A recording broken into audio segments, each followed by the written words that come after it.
नमस्कार साथियों, मेरा नाम है एस एन भारती और आप देख रहे हैं बिहार पुलिस मद्य निषेध सेट प्रैक्टिस डिस्कशन बैच। और आज हम लोगों का सीरीज है 13वां सीरीज है और 13वीं सीरीज के अंतर्गत हम लोग प्रश्न लिए हैं। कहां से? तो प्रश्न आप लोगों को जो है आज मिल रहा है 401 नंबर से प्रश्न, है ना। तो हम लोग जो है सीरीज आगे बढ़ा रहे हैं, जितना भी प्रश्न करते जा रहे हैं उस सभी प्रश्नों को जो है नंबर आपको देते जा रहे हैं, है ना। तो आज जो हम लोग 401 से 401 प्रश्न तक हम लोग कर मतलब 400 प्रश्न कर चुके हैं और आज जो है 401 प्रश्न से हम लोग आरंभ करने वाले हैं। तो आइए, और साथ साथ यदि आप जुड़ रहे हैं तो साथ साथ जो है बनाने का उम्मीद है कि आप तो तरीका समझ गए होंगे। जो ऑनलाइन वाले हैं यहाँ पर जो है साथ साथ बनाने का प्रयास करेंगे। जो प्रश्न पर यदि दिक्कत है या हो सकता है कि जिसका आंसर जो सेट प्रैक्टिस में आप लोगों को सुबह में जो है यदि गलत उसका आंसर मिला था, है ना, कि किताबों में कुछ और था आंसर और कुछ और हो रहा है, तो उस प्रश्नों पर थोड़ा सा केवल विशेष में बातचीत करेंगे, अन्यथा सही प्रश्नों पर जो है थोड़ा थोड़ा बात करके हम लोग निकलने का प्रयास करेंगे, है ना। क्योंकि समय जो है ज्यादा यहाँ पर देने का प्रयास नहीं करना है, कम समय में जो है ज्यादा प्रश्नों को सोल्व करना है। आइए बनाने का प्रयास करते हैं। पहला प्रश्न यहाँ पर आ जाते हैं। पहला प्रश्न बनाते हैं कि भारतीय प्रायद्वीप में उष्ण कटिबंधीय साल वन जो है पाए जाते हैं। कहां पर साल वृक्ष के वन पाए जाते हैं? ठीक है, तो आपके लिए ऑप्शन है पश्चिमी घाट में, ताप्ती और नर्मदा के बीच में, या गोदावरी के उत्तर पूर्व में, या मालवा के पठार में। ठीक है, तो ये आपके लिए पहला प्रश्न था। और सेट का जो पहला प्रश्न है वही जो है गलत दिया गया था। आंसर सीट में जो है गलत आंसर दिया गया था। आंसर सीट में जो आप लोगों को प्रश्न में जो है आंसर करवाया गया है मालवा का पठार। जो किताबों में आप देखते हैं तो आंसर देखते हैं मालवा का पठार, लेकिन मालवा का पठार होगा नहीं, है ना। तो मालवा का पठार होगा नहीं, तो ये जब छट चुका है तो बचा आपके पास 3 ऑप्शन, और 3 ऑप्शन में जो है आप लोग जल्दी से कमेंट करेंगे। यदि आप ऑनलाइन है और देख रहे हैं अभी वीडियो, है ना, तो आप जल्दी से जुड़ेंगे और जुड़ने के साथ साथ जल्दी जल्दी बनाने का प्रयास भी करेंगे। और आप लोग कमेंट ले रहे हैं, ठीक है। यदि आप कमेंट कर रहे हैं तो कमेंट जो है आज, चलिए आज स्क्रीन आपके सामने में है, मेरे सामने में है, तो यहाँ पर जो है कमेंट पढ़ना आज मेरे लिए सुविधाजनक है। ठीक है, तो जल्दी जल्दी से बनाने का प्रयास करेंगे और जल्दी जल्दी हम लोग बनाएंगे। और ये प्रश्न पर थोड़ा सा विशेष बात करेंगे क्योंकि इसका जो है आंसर सीट जो है गलत था। आंसर सीट यदि गलत था तो उस पर जो है विशेष बात करने की आवश्यकता है ना, कि क्या यही आंसर होगा। मालवा का पठार यदि किताब में दिया है तो क्या यही आंसर होगा? तो क्या यही सही लग रहा है? तो देखते हैं हम लोग, है ना। कभी कभी जो है आंसर सीट लिखने में जो है गलत हो जाता है, तो कोई बात नहीं, है ना। अब ये आपको आज जो सेट करवा रहे हैं, ये सेट करवा रहे हैं, किसका सेट करवा रहे हैं? ये आपको मार्केट में एक विद्यासागर आता है, तो विद्यासागर का आज आपको सेट प्रैक्टिस चल रहा है, ठीक है, मद्य निषेध के लिए। तो आइए, भारतीय प्रायद्वीप में जो है उष्ण कटिबंधीय साल वन वृक्ष जो पाए जाते हैं, तो इसका सही आंसर होना चाहिए गोदावरी के उत्तर पूर्व में। कहां पर होना चाहिए? गोदावरी नदी, और गोदावरी के कहां पर? उत्तर और पूर्व की ओर जो देखने को मिलता है जो क्षेत्र, यहाँ पर आपको देखने को मिलेगा क्या? ये आंसर उचित आंसर होगा, जहां पर की कौन सी वन पाई जाती है? ये साल वृक्ष पाए जाते हैं ना। ठीक है, तो यहाँ पर कुछ विशेष बात करेंगे। जितने ऑप्शन है उस पर थोड़ा सा जल्दी से हम लोग विशेष बात करें। पश्चिमी घाट में कौन सा पाया जाता है? ताप्ती और नर्मदा के बीच में कौन सा पाया जाता है? गोदावरी के उत्तर पूर्व में, तो आप आंसर जान ही रहे। और मालवा के पठार में किस प्रकार का वन पाया जाता है? हम लोग जल्दी से यहाँ पर बातचीत कर लेते हैं। सबसे पहले देख लेंगे तो भारतीय प्रायद्वीप के उत्तर पूर्वी हिस्सों में जो है, जैसे कि आपको छोटा नागपुर पठार कह सकते हैं, उड़ीसा कह सकते हैं, छत्तीसगढ़ कह सकते हैं, झारखंड में उष्ण कटिबंधीय नाम पर्णपाती साल वृक्ष पाए जाते हैं। क्या पाया जाता है? साल वर्ण वृक्ष, जो साल के वृक्ष है ये पाया जाता है। और यह क्षेत्र जो है भौगोलिक रूप से देखते हैं तो गोदावरी नदी के कहां पर है? ये उत्तर पूर्व में। यही आंसर बन रहा था, इसकी वजह से इसके बारे में थोड़ा सा विशेष लिख दिया है कि भारतीय प्रायद्वीप के जो है उत्तर पूर्वी हिस्सों, जैसे कि छोटा नागपुर का पठारी क्षेत्र, उड़ीसा का क्षेत्र, छत्तीसगढ़ का क्षेत्र, झारखंड का, कुछ बिहार का भी, झारखंड है, कुछ बिहार का भी। उसके बाद यहाँ पर पाई जाती है क्या? आपको साल वृक्ष पाई जाती है। और यह गोदावरी से यदि देखते हैं तो भौगोलिक रूप से ये गोदावरी के उत्तर पूर्व में देखने को मिलता है हम लोग। और आगे चलते हैं, पश्चिमी घाट में यदि बात करें कि यहाँ पर जो मुख्य रूप से जो उष्ण कटिबंधीय सदाबहार वन है ना, पश्चिमी घाट में किस प्रकार का वन पाया जाता है? सदाबहार वन पाए जाते हैं, ना कि साल वृक्ष पाए जाते हैं। ताप्ती और नर्मदा की यदि बीच की बात करें कि ताप्ती और नर्मदा के बीच जो है इस क्षेत्र में जो है सतपुरा और विंध्याचल पर्वतमाला आता है। और यहाँ पर जो है मुख्य रूप से आपको देखने को मिलता है क्या? सागौन के वृक्ष पाए जाते हैं, जिसको कि टीक बोला जाता है, टीक वन पाया जाता है। और सबसे कम वर्षा हो रहा है कहां पर? तो ये मालवा पठार के क्षेत्र में हो रहा है। ये आपको राजस्थान के दक्षिण में देखने को मिलता है, ठीक है। तो राजस्थान के जो दक्षिण में देखने को मिलता है, मध्य प्रदेश वाला क्षेत्र देखने को मिलता है, मालवा का पठार। यह क्षेत्र जो है कम वर्षा वाला है और यहाँ पर जो मुख्य रूप से जो है शुष्क पर्णपाती और कटीले वन पाए जाते हैं। एक तो ऊंचाई पर है, उसके बाद शुष्क वन, कटीले, पर्णपाती वन पाए जाते हैं। कहां पर? मालवा पर। और ये जो आपको देखने को मिल रहा है, ये वृक्ष आपको देखने को मिलता है, गौर करिएगा तो इस वृक्ष में जो है दो वृक्ष आपको देखने को मिल रहा है। यह जो है ये क्या है? एक सागौन है। नाम सुने हैं सागौन, ठीक है। सागौन को ही जो है टिक वृक्ष भी बोला जाता है, ठीक है, टिक का वृक्ष बोला जाता है। जबकि यहाँ पर ये जो देखने को मिल रहा है ये क्या है? ये साल वृक्ष है। इसकी लंबाई जो है सागौन से ज्यादा ऊंचाई होती है, हाइट जो है इसकी लंबा लंबा पेड़ होता है, जबकि इसकी भी ऊंचाई होती है, लेकिन इसके अनुपात में ये क्या होती है? कम। और दोनों पेड़ का जो है लकड़ी के रूप में जो है यहाँ पर जो है इस्तेमाल किया जाता है। कुछ ना जो है लकड़ी से कुछ ना कुछ सामग्री तैयार की जाती है, ठीक है, ध्यान रहेगा। और यहाँ पर केवल एक आपको फिगर केवल दिखा रहे हैं। ये जो आपको देखने को मिल रहा है मालवा का पठार, क्या मालवा का पठार देखने को मिल रहा है? इस तरह से ऊंचा ऊंचा पेड़, यहाँ पर अटीली झाड़ी सब देखने को मिलेगा। इसी वजह से जो है आपको बताया कि मालवा का पठार जो है, किताबों में आंसर दिया था मालवा का पठार नहीं होगा। साल वृक्ष के बारे में पूछ रहा है तो साल वृक्ष जो है कहां पर? गोदावरी के आपको उत्तर पूर्व आंसर हो जाता है। उम्मीद है कि आंसर आपके लिए इतना बातचीत किए हैं, और ये बातचीत इस वजह से इतना करना पड़ा है क्योंकि आंसर सेट जो है गलत दिया गया था, इस वजह से इतना बातचीत करना पड़ा था। आंसर होगा सी नंबर होगा, गोदावरी नदी के आपको उत्तर पूर्व में देखने को मिलेगा। चलें अगले प्रश्न पर। आप लोग साथ साथ हैं तो आप लोग बनाएंगे, और जिस प्रश्न पर दिक्कत होगा उस पर जो है विशेष करके बातचीत करेंगे, जिससे कि आपको समझना आसान हो जाता है। आ जाते हैं अगले प्रश्न पर बात करते हैं। और अगला प्रश्न आप लोगों के स्क्रीन पर रहा कि निम्नलिखित में से जो है वह शासक कौन था जिसने जो है राष्ट्रीय आसन पर बैठने के लिए जो है अपने पिता बिंबिसार की जो है हत्या कर देता है? तो बिंबिसार की हत्या कर देता है, अपने पिता की जो है हत्या करते हुए दिखाई पड़ रहा है। ऐसा कौन सा शासक देखने को मिल रहा है? ये चार ऑप्शन में से अशोक, अजातशत्रु, कनिष्क या सिमुक देखने को मिल रहा है। आप लोग जुड़ेंगे, और यदि जुड़ते हैं तो आप लोग लाइव, अभी आपकी क्लास हो रही है और लाइव क्लास के साथ साथ जो है आप आंसर देने का प्रयास करेंगे। जो भी आपको लग रहा है कि 402 का जो भी आप 2-3 करके इस तरह से आंसर दे सकते हैं कि 2 का ये, 4 का 5, जो भी आपको आंसर लगता है, लेकिन नंबर के साथ आप जवाब देने का प्रयास करेंगे। और हम जो है थोड़ा सा आपका प्रयास ये इंतजार कर रहे हैं, नंबर किसका? कमेंट का इंतजार कर रहे हैं, है ना, कि कमेंट आप करेंगे और साथ साथ जो है आप लोग बनाने का प्रयास करेंगे। तो आंसर यहाँ पर आसान सा है, अभी तक आप लोग कमेंट नहीं किया है। चलिए, निम्नलिखित में से जो है वह शासक कौन सा है जिसने कि राज सिंहासन पर, आप पढ़े होंगे हिस्ट्री में अच्छे से, आपको जहां पर भी पढ़े होंगे लेकिन जरूर पढ़ाया गया होगा हिस्ट्री में कि अजातशत्रु जो है, अजातशत्रु अपने पिता का जो है, इसको कुनिक के नामों से भी जाना जाता है, अजातशत्रु जो है अपने पिता की हत्या करके क्या करता है? ये बिंबिसार की हत्या करके अपना जो है राज सिंहासन प्राप्त करता है ना। तो ये आप आंसर जान रहे हैं, कोई दिक्कत नहीं इसमें, है ना। चले आगे, हम ज्यादा विशेष बात नहीं करेंगे और आप लोगों से केवल प्रश्न बनवाने का प्रयास कर रहे हैं, है ना। चलिए आगे चलते हैं, और अगला प्रश्न हम लोगों के सामने में है, निम्नलिखित में से भारतीय संविधान के सबसे आपको अधिक प्रभाव किसका पड़ा है? भारतीय संविधान पर पूछ रहा है कि भारतीय संविधान पर जो है सबसे अधिक प्रभाव यदि देखने को मिलता है तो किसका पड़ता हुआ दिखाई पड़ता है? निम्नलिखित में से भारतीय संविधान के ऊपर जो है सबसे अधिक प्रभाव पड़ा है किसका? भारत सरकार अधिनियम 1935 का, यूएस संविधान का, या ब्रिटिश संविधान का, या यूएन चार्टर का? इसका प्रश्न का ये आप बात समझिए कि जो हम लोग का संविधान तैयार किया गया है, हम लोग जो है दूसरे देशों से, एक तो जितने भी बुद्धिजीवी व्यक्ति थे वो सभी देशों के संविधान को जो है पढ़े, और उसके बाद जहां से भी उनको अच्छा स्रोत प्राप्त हुआ वो स्रोत जो है अपने संविधान में जो है उसको रखे, ठीक है, उसको लागू करने का प्रयास किया। और इसके बाद जो देखने को मिलता है तो भारत में बहुत पहले जब भारत में संविधान देखने को मिलता है तो भारत में जो है जब संविधान तैयार की जा रही थी तो 1935 में भारत के लिए संविधान तैयार किया गया था, एक संविधान, ठीक है, भारत सरकार अधिनियम के तहत। और इसमें अधिक जो चीज आपको देखने को मिलता है, आरबीआई देखने को मिलता है, कैग देखने को मिलता है, ठीक है, ये सभी चीजें आपको क्या देखने को मिलता है? अधिकांश चीजें भारत शासन अधिनियम 1935 से ही लिया गया है। तो इसी वजह से आंसर देखने को मिलता है ए नंबर। यदि विदेशी स्रोतों की बात करें तो विदेशी स्रोतों में हम लोग के पास जो शासन कर रहा था ब्रिटिश, तो इसके बाद जो है ब्रिटिश के बाद आपको देखने को मिलता है यूएसए, है ना। तो सर्वाधिक प्रभाव पड़ता है किसका? तो भारत सरकार अधिनियम 1935 का। आंसर हो जाएगा ए नंबर। चलते हैं अगले प्रश्न पर, और अगला प्रश्न आपके स्क्रीनिंग पर रहा, ये मछली आपको दिखाई पड़ रही है ना, लेकिन यही पूछ रहा है, मछली है, मछली हम लोग बोलते हैं लेकिन पूछ रहा है क्या? वो प्रश्न आप लोगों के लिए है कि डॉल्फिन निम्न में से जो किस एक वर्ग का जो है उदाहरण है?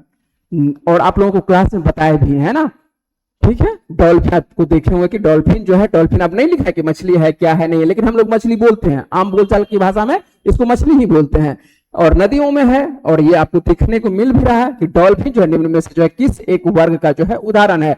एवीज का उदाहरण है, मैमल का उदाहरण है, या आपको फिशिज जो मछली वर्ग का उदाहरण है, या एम्फीबिया, एम्फीबिया बोला जाता है उभयचर बोला जाता है ना। मैमल बोलते हैं स्तनधारी बोलते हैं, एवीज बोलते हैं पक्षी वर्ग को। दोनों हम सभी को लिख देते हैं, ये है पक्षी वर्ग वाला, ठीक है। एवीज किसको बोलते हैं? पक्षी वर्ग वाला। मैमल जो है ये स्तनधारी, जिसमें कि हम लोग आते हैं स्तनधारी में। उसके बाद जो फिशिज लिखा है ये मछली वर्ग में, मछली वर्ग में, ठीक है। आपके लिए ऑप्शन हम आसान कर देते हैं। एम्फीबियन होता है मतलब कि उभयचर होता है, जो कि पानी में भी रह सकता है और स्थल पर भी रह सकता है। अब आंसर आप बता सकते हैं, इसमें से आपको 4 ऑप्शन जो है आपको हम आसान कर दिए हैं, ठीक है। अभी तक आप लोगों का आंसर नहीं आ रहा है, जल्दी से आंसर आप देने का प्रयास करेंगे। यदि आपको ये सवाल आ रहा है और सवाल का जवाब आ रहा है तो आप देने का प्रयास करेंगे। और वीडियो यदि आपको अच्छी लगती है तो वीडियो को क्या करना है, लाइक कर लेना है। और चैनल को अभी तक आपने सब्सक्राइब नहीं किया है तो सब्सक्राइब कर लेंगे। यदि नए आप यहाँ पर हैं, है ना, जो विद्यार्थी हैं, जो स्टूडेंट आप देख रहे हैं, यदि नए छात्र हैं तो आप वीडियो को सब्सक्राइब कर लीजिए। ये यहाँ पर जो चैनल सब्सक्राइब कर लीजिए, जिससे कि आपको जो है यहाँ इस चैनल पर केवल आपको एमसीक्यू और पीवाईक्यू ही करवाया जाता है, इसके अलावा कुछ भी नहीं करवाया जाता है ना। इस चैनल पर केवल आपको एमसीक्यू और पीवाईक्यू करवाया जाता है ना। चलिए यहाँ पर आते हैं जल्दी से डॉल्फिन। आप लोग का आंसर का हम इंतजार कर रहे हैं, आप लोग जुड़ेंगे साथ साथ और जल्दी से जल्दी जो है आंसर आप देने का प्रयास करेंगे। अभी तक आप लोग क्यों नहीं दे रहे हैं आंसर, है ना। चलिए नहीं दे रहे हैं तो मेरे द्वारा जल्दी से हम आंसर देते हैं और बताने का प्रयास करते हैं। जब तक आप लोग आंसर देते हैं तब तक जो है हम आंसर देके आपको निकालने का प्रयास कर रहे हैं। डॉल्फिन क्या है? तो डॉल्फिन आपके लिए है, अब देखिए पक्षी वर्ग तो है नहीं, ऐसा नहीं कि ठीक है थोड़ा सा पानी से ऊपर आपको दिखाई पड़ रहा है, इस वजह से सस्ती दिया है कि आप जो है आंसर लगा सकते। तो पक्षी वर्ग में भी नहीं आएगा, ठीक है। उसके बाद देखते हैं तो आपको ये क्या है कि आपको एम्फीबियन, तो एम्फीबियन में स्थल में भी क्या, स्थल पर तो रहेगा ही नहीं, ठीक है। और उसके बाद ये देखने को मिलता है क्या, आपको पानी और स्थल में रहने वाला ये जीव नहीं है, तो ये भी नहीं होगा। यदि खास के मछली वर्ग, अब बहुत सारे छात्र जो है मछली मारते हैं तो ये पीसीज जो है, पीसी कल्चर जो पढ़ते हैं कि पीसी कल्चर, तो पीसीज में जो है ये नहीं आएगा, मछली वर्ग में भी ये नहीं आएगा, मछली वर्ग में नहीं आएगा, ठीक है। ये आएगा क्या चीज में, ये जो है स्तनधारी में आएगा। क्या आएगा? जिस वर्ग में हम लोग हैं उसी वर्ग में आएगा। आंसर क्या हो जाएगा? B number. हम सभी को हटाते हैं, केवल आंसर पर टिक करते हैं और आंसर जो होगा केवल क्या होगा, आपको मैमल्स का अंतर्गत आएगा, स्तनधारी होगा। और ये अपने बच्चों को स्तनपान कराती है, दूध पिलाती है, ठीक है। दो आपको देखिए, एक आपको डॉल्फिन, और डॉल्फिन के साथ आप याद रखेंगे, किसको याद रखेंगे? व्हेल मछली को याद रखेंगे। और व्हेल जो मछली, हम लोग व्हेल क्या बोलते हैं? मछली बोलते हैं, लेकिन व्हेल है क्या? तो व्हेल भी जो है स्तनधारी है। व्हेल क्या है? यह भी जो है आपको स्तनधारी मैमल्स के अंतर्गत आता है, अर्थात यह भी बच्चों को जो है स्तनपान कराती है, दूध पिलाने का काम करती है। तो डॉल्फिन और आपको व्हेल दोनों को याद रखना, क्या ये अपने बच्चों को स्तनपान कराती है। चलते हैं अगले प्रश्न पर। और अगला प्रश्न जो है 405 नंबर का है कि यूपीएससी के जो अध्यक्ष के जो है, अध्यक्ष के अलावे कितने सदस्य होते हैं? अध्यक्ष के अलावे पूछ रहा है, एक तो अध्यक्ष और अध्यक्ष के साथ साथ जो है कुल मिला के कितने सदस्य होते हैं? अन्य सदस्यों की संख्या बोल रहा है कि अन्य सदस्य कितने होते हैं। तो अन्य सदस्य बता सकते हैं, आंसर आपके पास ऑप्शन है, 7 होते हैं, 9 होते हैं, 10 होते हैं, 11 होते हैं। हम आते हैं जल्दी से जल्द, अभी आप लोगों का कमेंट आ नहीं रहा है। तो यूपीएससी के अध्यक्ष के अलावे जो यदि बात करते हैं यहाँ पर जो है अध्यक्ष होते हैं, अध्यक्ष तो होंगे ही, स्वाभाविक बात है। और अध्यक्ष के अलावा जो आपको देखने को मिलता है कितना मेंबर होता है? 10 मेंबर होता है, अर्थात कुल मिला के 11 होता है, ठीक है। लेकिन यहाँ पूछ क्या रहा है कि अध्यक्ष के अलावे पूछ रहा है, अध्यक्ष के अलावे। प्रश्न को अच्छे से पढ़ना है, यहाँ पर आंसर हो जाएगा सी नंबर हो जाएगा, क्योंकि अन्य पूछ रहा है 10। और यदि बात करें कि यूपीएससी के वर्तमान में अध्यक्ष कौन है, वर्तमान अध्यक्ष, तो वर्तमान अध्यक्ष आपको मालूम होनी चाहिए कि वर्तमान में अध्यक्ष कौन है? अजय कुमार है। कौन है? तो ये अजय कुमार जो है वर्तमान में अध्यक्ष है, ठीक है। ये तो जानते होंगे, कोई दिक्कत नहीं। यदि बात करें कि आर्टिकल यूपीएससी के बारे में कहां पर देखने को मिलता है, आर्टिकल आपको देखने को मिलता है, आर्टिकल आपको कहां से 315 से लेकर 323 तक देखने को मिलता है, ये आर्टिकल है ना। पूरी तरह से संघ से बात करेंगे तब बात करेंगे 308 से 323, यूपीएससी केवल बात करेंगे तो ये बात करेंगे 315 से कहां तक, 323 तक बात करेंगे, है ना। और यहाँ पर जो है इसका जो कह सकते हैं कि यूपीएससी के जो अध्यक्ष होते हैं या जो भी अन्य सदस्य होते हैं उसका जो है कार्यकाल कितना होता है, या तो 6 वर्ष या तो 65 वर्ष। कितना होता है? या तो 6 वर्ष करेंगे या करेंगे 65 वर्ष करेंगे, जो भी पहले पूरा जाएगा वो हो जाएगा इनका कार्यकाल, ठीक है। तो आंसर उम्मीद है कि समझ चुके होंगे, ज्यादा बातचीत नहीं करेंगे। आते हैं अगले प्रश्न पर। अगला प्रश्न आपके स्क्रीनिंग पर है और अगला प्रश्न क्या है? 406 नंबर का, सर्वोच्च न्यायालय के जो है न्यायाधीशों का जो है चुनाव किस प्रकार से होता है? लोकसभा के द्वारा होता है। किसके बारे में बात कर रहे हैं? सर्वोच्च न्यायालय के न्यायाधीश का, है ना। जो अभी जो है कुछ दिन पहले जो है कोई कुछ बोल देते हैं, है ना, तो लोगों के बारे में और बेरोजगारों के बारे में सुने होंगे, और उसके बाद जो है चर्चा का विषय बना हुआ रहता है। उसके उसी वजह से जो है यहाँ पर एक प्रश्न आप लोगों को दिया गया है। सर्वोच्च न्यायालय बार बार यहाँ पर चर्चा का विषय बना हुआ रहता है कि सर्वोच्च न्यायालय के जो है न्यायाधीशों का चुनाव किस प्रकार होता है। लोकसभा के, क्या लोकसभा के द्वारा करवाया जाता है, या लोकसभा के सलाह पर राष्ट्रपति के द्वारा किया जाता है, या प्रधानमंत्री के सलाह पर राष्ट्रपति द्वारा किया जाता है, या मुख्य न्यायाधीश के सलाह पर जो है राष्ट्रपति के द्वारा किया जाता है। जल्दी से बताने का प्रयास करेंगे कि आपको 406 नंबर का जो है प्रश्न आपको क्या देखने को मिल रहा है ना। आसान है, जवाब ऐसा नहीं है कि कठिन है। 2-3 पहले पढ़ेंगे प्रश्न को, उसके बाद जो है प्रश्न देखेंगे। थोड़ा सा आप लोगों को दिक्कत ये हो रहा है कि एकदम छोटा छोटा प्रश्न तो पढ़ना चाहते हैं, लेकिन थोड़ा सा जो है 1-2 प्रश्न कठिन देते हैं तो आप लोग जो है थोड़ा सा बैक हो जाने लगते हैं। बैक नहीं होना है, क्योंकि प्रश्न जो है थोड़ा सा कठिन दे रहा है, और ये प्रश्न कठिन का अंतर्गत नहीं है, आसान प्रश्न है। ऐसा नहीं कि आपको सर नहीं पढ़ाए होंगे, जहां भी पढ़े होंगे, जिस भी टीचर से पढ़े होंगे, जरूर आपको पढ़ाए होंगे। ठीक है, और अब देखिए नहीं बन रहा है तो कोई दिक्कत नहीं, परेशान होने की आवश्यकता नहीं है। उसको जो है प्रैक्टिस करने की आवश्यकता है। क्या करने की आवश्यकता है? प्रैक्टिस करने के। तो सर्वोच्च न्यायालय के जो न्यायाधीश का जो चुनाव होता है वह होता है मुख्य न्यायाधीश की सलाह पर। तो मुख्य न्यायाधीश तो सलाह देंगे ही, और इसकी सलाह पर जो है क्या करते हैं, राष्ट्रपति के द्वारा किया जाता है। वैसे कॉलेजियम प्रणाली होती है, इस प्रणाली को कॉलेजियम प्रणाली कहा जाता है। तो राष्ट्रपति मुख्य न्यायाधीश की सलाह देता है कि किसको किसको जो है कहां कहां से उठाना है।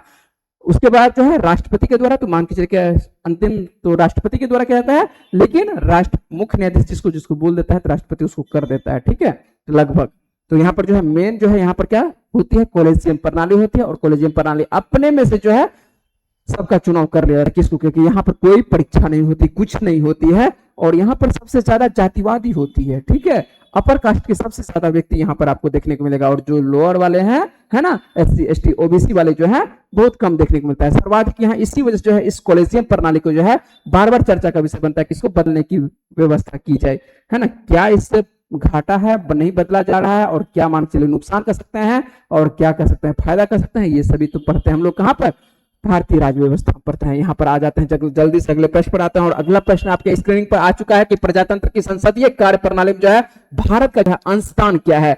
ऐसा कौन सा शब्द जो है जो कि भारतीय संसद के द्वारा दिया गया है। भारतीय संसद, प्रजातंत्र है लिखा हुआ, प्रजातंत्र की संसदीय कार्य प्रणाली जो है, जो संसद होती है, यहाँ पर भारत में जो है भारत का एक अंशदान है। तो जितने भी प्रजातंत्र कर सकते हैं, जो भी जहां पर भी लोकतांत्रिक देश है, उसमें जो है यदि एक ऐसा कौन सा शब्द है कि जो कि भारतीय संसद के द्वारा तैयार की गई है, और उस शब्दों का जो कह सकते हैं कि जन्मदाता जो है भारतीय है, तो कौन सा प्रजातंत्र की संसदीय कार्य प्रणाली में जो है अंशदान देखने को मिलता है, तो ये देखने को मिलता है किसका, शून्यकाल का। तो शून्यकाल जो है केवल केवल केवल आपको देखने को मिलता है भारतीय संविधान के द्वारा, भारतीय संविधान नहीं कह सकते हैं, भारतीय संसद, सॉरी भारतीय संसद के द्वारा जो है यह प्रश्न लाया जाता है। और यहाँ पर जो है आपको कितने से कितने बजे तक, सबसे पहले तो 11 से 12 बजे तक रहता है। क्या चीज का समय रहता है, 11 से 12 रहता है आपको प्रश्नकाल का समय रहता है ना, क्या प्रश्न पूछिए, प्रश्न का समय रहता है। जबकि यदि देखते हैं 12 से आपको देखने को मिलता है क्या, 1 बजे तक देखने को मिलता है, 12 से 1 बजे तक यही समय क्या होता है,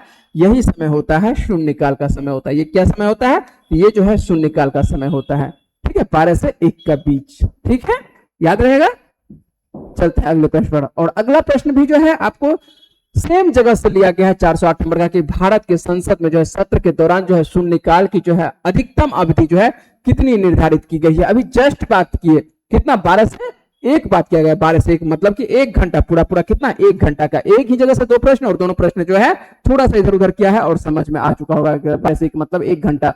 अगले प्रश्न पर चलते हैं। और अगला प्रश्न आपके स्क्रीनिंग पर है कि भारत के निर्वाचन आयोग में जो है अध्यक्ष के अलावे कितने सदस्य होते हैं। ये गौर करने वाली बात है। उसके बावजूद भी जो है लड़कों का आसान प्रश्न है, सभी का सही होना चाहिए, लेकिन उसके बावजूद भी कुछ छात्र जो है पढ़ने के साथ जो है प्रश्न बनाते हैं, और प्रश्न बनाने के साथ क्या करते हैं, गलत जवाब दे देते हैं। गलत क्यों हो जाता है, गलत होने का कारण है कि आपकी हड़बड़ाहट है ना। और एक तो मान के चलिए कि जब परीक्षा में रहिएगा तो उस वक्त घबराहट भी होगी, और यहाँ पर जो है सेट प्रैक्टिस में तो घबराहट नहीं है, आप तो आते हैं एकदम पूरी तरह से, लेकिन होती क्या है, हड़बड़ाहट होती है ना। 2 शब्द आता है, एक घबराहट आता है, एक हड़बड़ाहट आता है। तो अभी जो है आप जल्दी जल्दी प्रश्न तैयार करना चाहते हैं, और जल्दी जल्दी प्रश्न तैयार करने के चक्कर में जो है आधा अधूरा पढ़ने के वजह से गलत कर बैठते हैं। भारत के निर्वाचन आयोग के बारे में पूछ रहा है कि अध्यक्ष के बारे में बात कर रहा है, कि अध्यक्ष के क्या पूछ रहा है, कि अध्यक्ष के अलावे पूछ रहा है। और जैसे अध्यक्ष के अलावे आएंगे तो कुल हम लोग पहले बात करेंगे, कुल कितने होते हैं, तो कुल होते हैं 3 सदस्य होते हैं। कुल कितने होते हैं, तो कुल होते हैं 3 सदस्य। कुल कितने होते हैं? 3 होते हैं, ठीक है।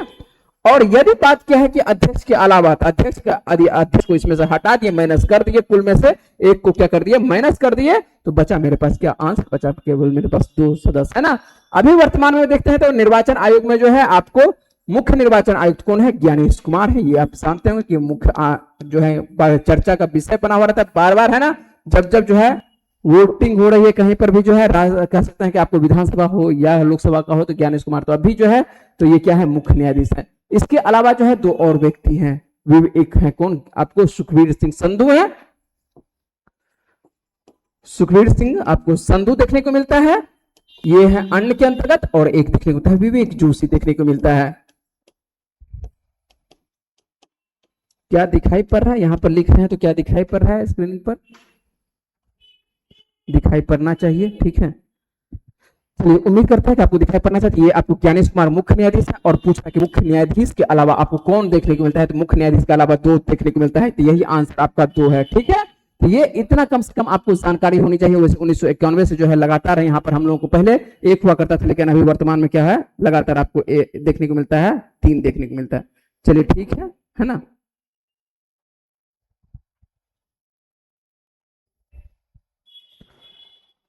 चलिए, ऐसे कह सकते हैं 1900, हाँ ठीक है। 1900 देखिए, पहले के आप यदि बात करते हैं तो एक छात्र पूछे थे, चलिए उसका जवाब दे देते हैं कि पहले हुआ करता था 89 में 3 हुआ करता था, ठीक है। 89 में 3 हुआ करता था, ठीक है।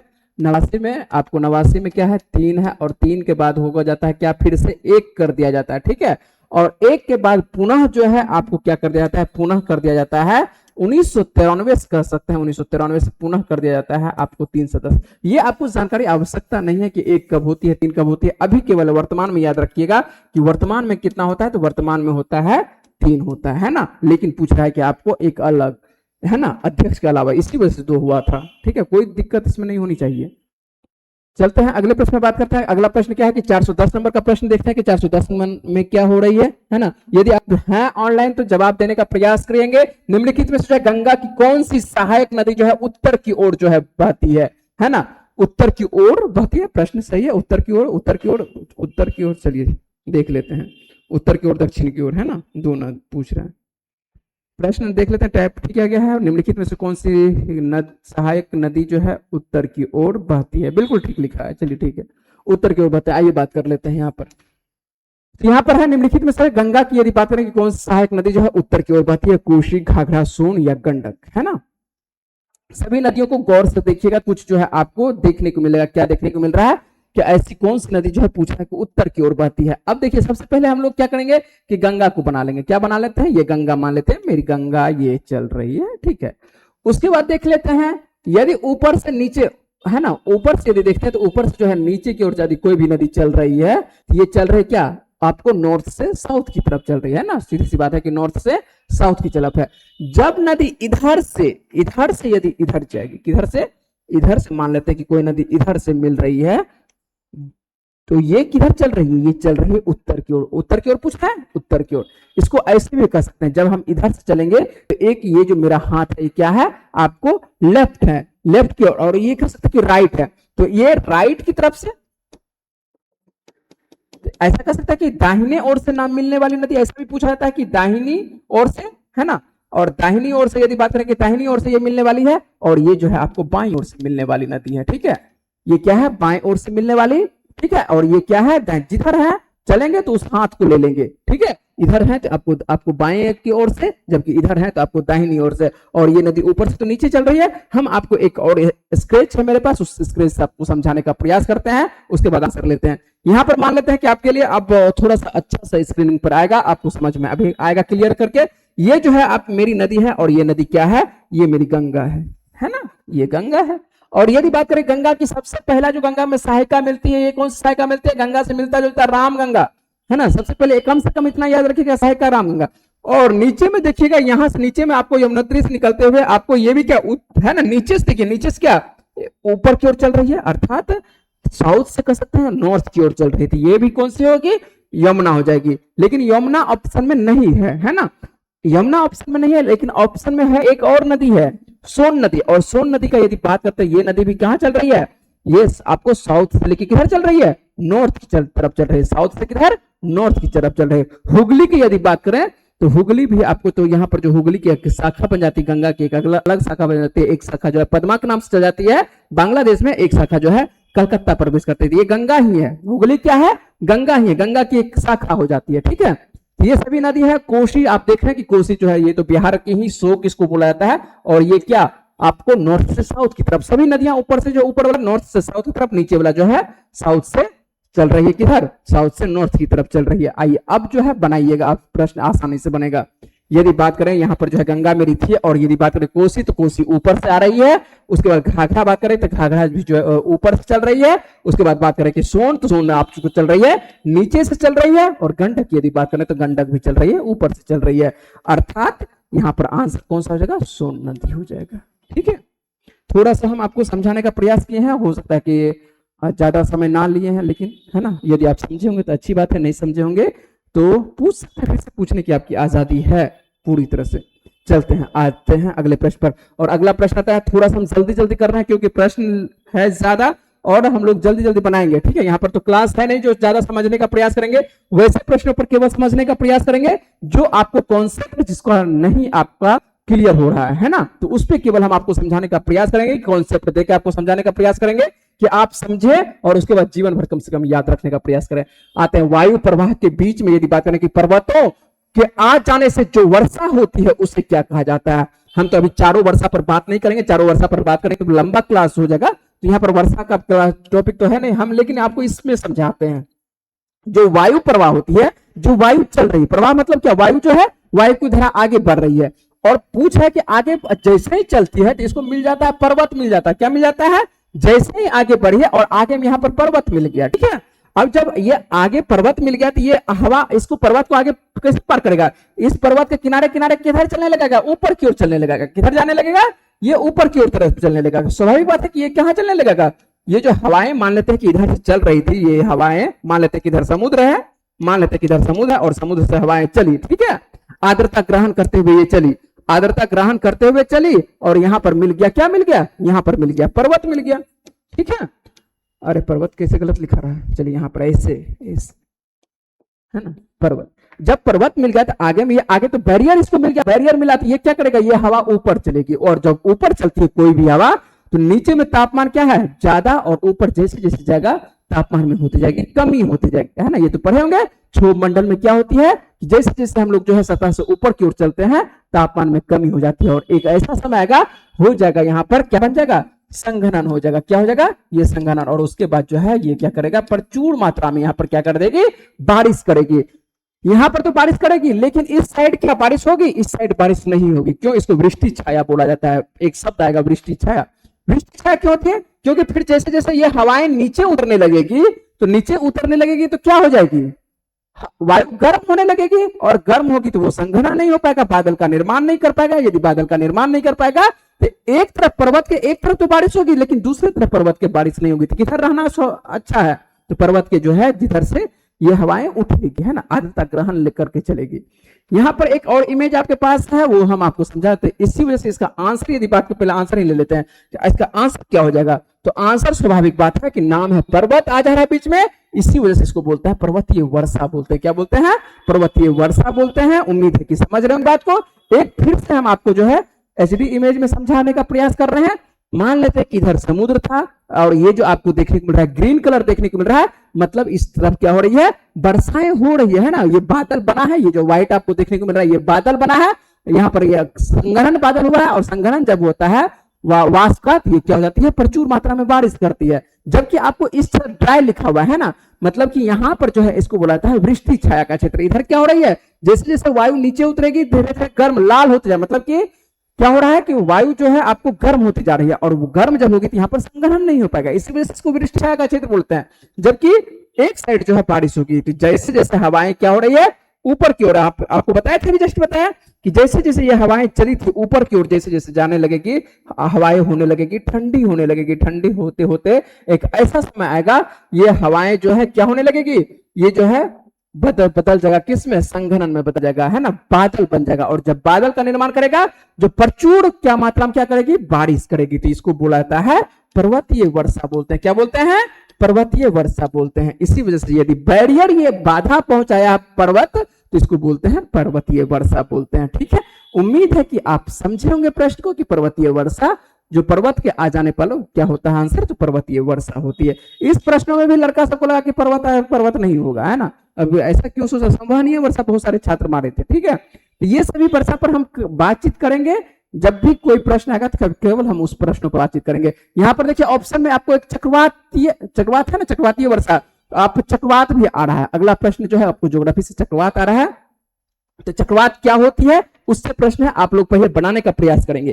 थोड़ा सा प्रश्न हो सकता है कि लग रहा होगा कठिन, लेकिन थोड़ा सा धैर्य बना के रखिएगा, क्योंकि प्रश्न जो है अब जो है वो लॉलीपॉप वाला जमाना चला गया है ना, कि छोटा छोटा प्रश्न पूछा और आप बना के जो है वाहवाही उठे। अब देख रहे हैं ना बिहार दरोगा में, आप देख रहे होंगे कि अच्छे अच्छे जो है जहां जहां से पढ़े होंगे, ठीक है, जो भी फैक्ट्री कारखाना सबसे पढ़े होंगे, तो वहां पर क्या हो गया, उन लोगों से प्रश्न नहीं बन रहा है। वजह क्या है कि लड़का, अब हम ये नहीं बोल रहे कि टीचर की गलती है, टीचर का गलती नहीं है, लड़का पढ़ना नहीं चाहता है। थोड़ा सा विस्तार, आप सोचते क्या है कि 2 महीना में 3 महीना में पूरी तरह से हम जो है विद्वान बन जाएगा, 2 महीना 3 महीना में नहीं होगा, थोड़ा सा जो है समय देना पड़ेगा।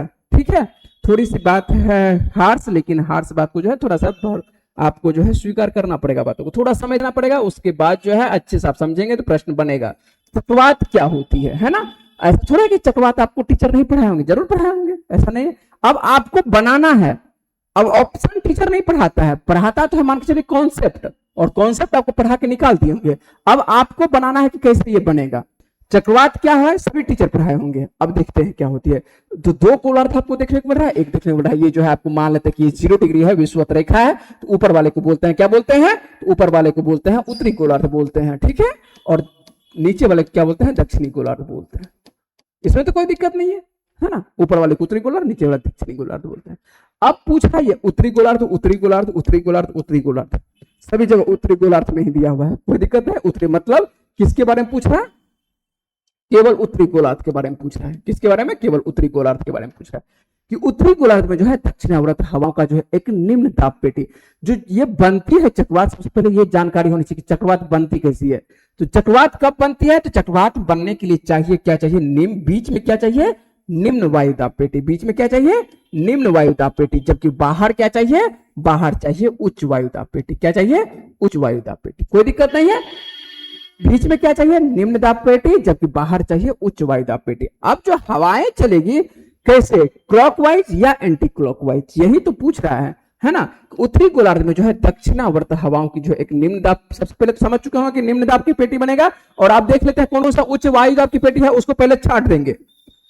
निम्न दाब की पेटी है, ठीक है लिखा हुआ, उच्च दाब की पेटी है, अर्थात बी नंबर नहीं होगा, है ना। और उसके बाद डी नंबर में भी उच्च वायु दाब की पेटी है, तो ये नहीं होगा, होगा क्या, बीच में होनी चाहिए, क्या होनी चाहिए, निम्न वायु दाब की पेटी होनी चाहिए। ठीक है, तो आपके लिए बी और कौन सा, डी और नहीं होगा। बचा मेरे पास ऑप्शन कौन सा, आपको ए और बचा सी। ठीक है, और उत्तरी गोलार्ध में दिया हुआ है कि दक्षिणावर्त जो है हवाओं के एक निम्न। अब दक्षिणावर्त क्या होती है और यहां पर क्या है, वामावर्त क्या होती है ना, यही तो शब्द समझना है।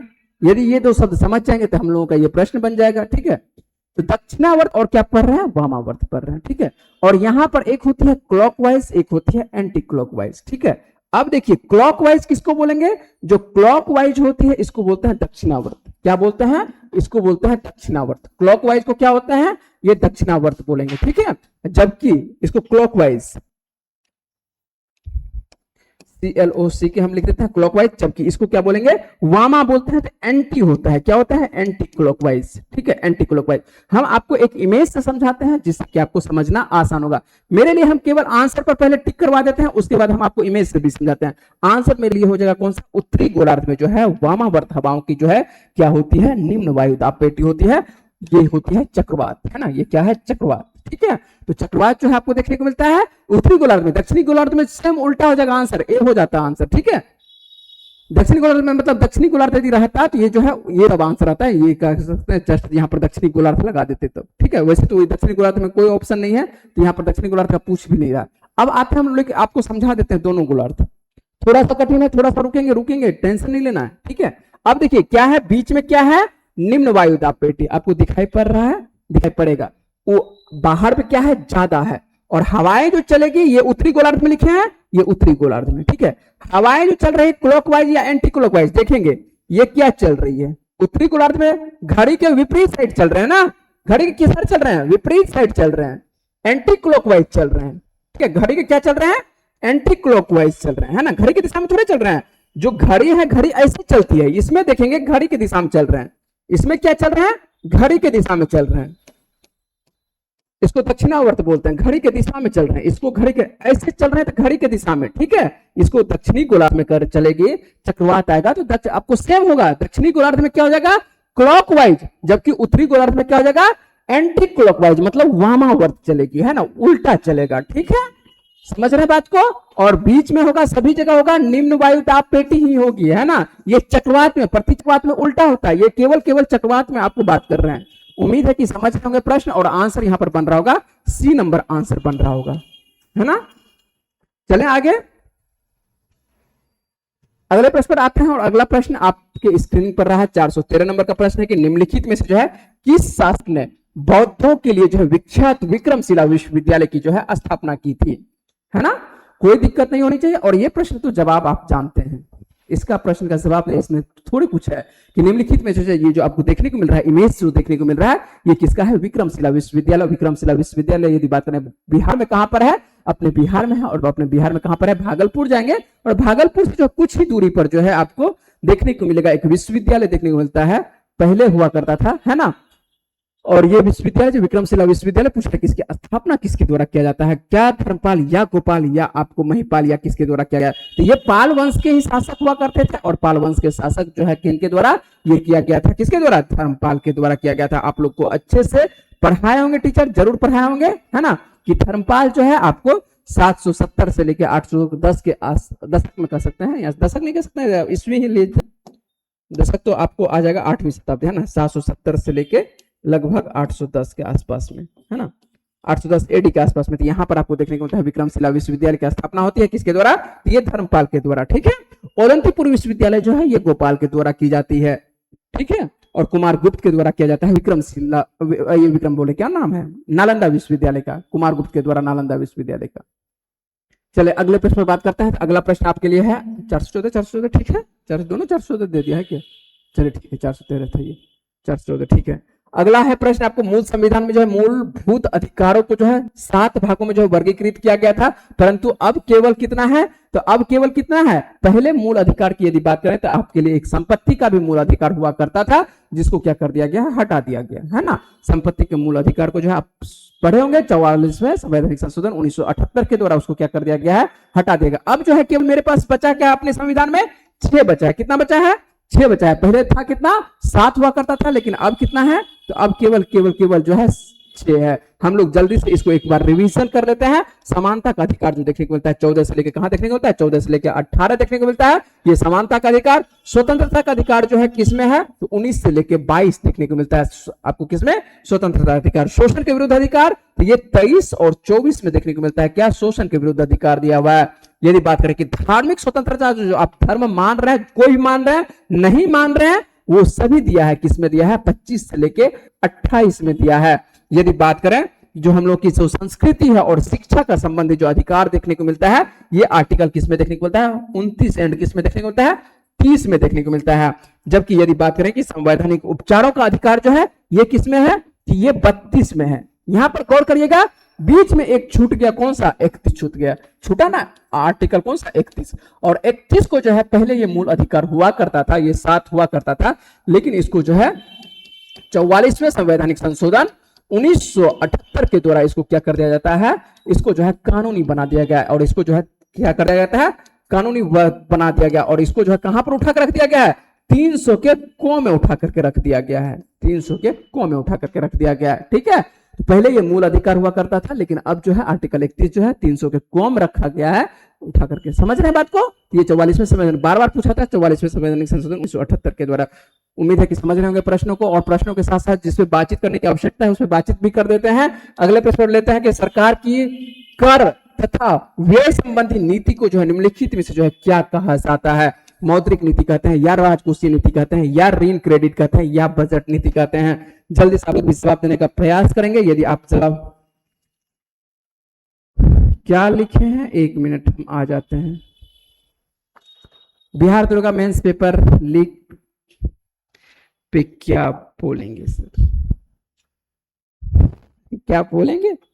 बिहार में कुछ क्या बोल सकते हैं? कुछ नहीं बोल सकते है ना, बिहार का सभी एग्जाम ऐसे ही चलता है, ठीक है, तो उस पर कुछ नहीं बोला जा सकता है। सबसे जिम्मेदारी जो है यहाँ पर स्वाभाविक बात है कि सरकार जो है जिस तरह से जिम्मेदार, यूपीएससी का एग्जाम जो लिया गया कुछ दिन पहले ही लिया, कहाँ क्वेश्चन आउट हो जाता है, लेकिन बिहार का जो है कोई भी पेपर एग्जाम होता है तो सीधी सी बात है कि जिस तरह से सरकार को जिस जिम्मेदारी से लेनी चाहिए वो जिम्मेदारी सरकार जो है नहीं कर पाता, या जो भी बोर्ड है, जो भी मान के चलिए जिनको भी परीक्षा सौंपा गया है कि आपको एग्जाम लेने के लिए, वो नहीं कर पाता है। तो इस पर आप ज्यादा बोल ही नहीं सकते हैं। बिहार सरकार, बिहार कोई भी सरकार के यहाँ पर जो बिहार है, बिहार के बगल में झारखंड है, झारखंड के बगल में उत्तर, या झारखंड कहते हैं अपने बिहार में के बगल में उत्तर प्रदेश है, सभी जगह यही स्थिति है ना।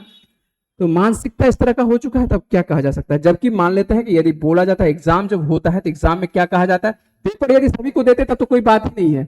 आप मोबाइल बैन है ना, मोबाइल क्या है, बैन है, नहीं ले जाना है, ना विद्यार्थी को ले जाना है, ना शिक्षक को ले जाना है, कोई नहीं ले जाएगा। जबकि उसके बाद देखते हैं पेपर जो बोला जाता है खोलेंगे किसके सामने में, विद्यार्थी के सामने में ही जो आप उसका जो सील पैक जो है किया जाता है, विद्यार्थी के सामने में सील पैक को हटाया जाता है और उसके बाद विद्यार्थी को दिया जाता है। और जब विद्यार्थी परीक्षा एग्जामिन हॉल में रहते हैं तो उसी वक्त जो है पैक करके दिया जाता है। आप आउट कहां पर किए है ना, और जब तक ये बाहर आया नहीं, अब उसका कहना है कि परीक्षा के बाद, अब जो बोर्ड का कहना है कि परीक्षा के बाद जो है ये आउट हुआ है। आउट आखिर हुआ है तो कैसे हो गया? जब आप पेपर दिए ही नहीं, मोबाइल आप ले जाने दिए ही नहीं, तो पेपर आपका आउट बाहर हुआ कैसे? ये तो स्वाभाविक सी बात है ना, प्रश्न कहां से आप आते हैं। इसमें ज्यादा बातचीत हम कर नहीं पाएंगे क्योंकि आप समझ रहे हैं, यदि ऑफलाइन रहता तो हम बातचीत करते हैं, अभी केवल मेरा क्लास है ऑनलाइन, तो ज्यादा बातचीत आप समझ रहे हैं, स्थिति तो आप समझ रहे हैं कि क्या है बिहार की स्थिति, है ना, कोई भी एग्जाम का, ठीक है। बड़े बड़े एग्जाम यहाँ पर जो है, अब नीट वाले विद्यार्थी पर मान के चले कि इस तरह का दिक्कत हो रहा है, तो बिहार का तो बात ही छोड़ दीजिए, ठीक है।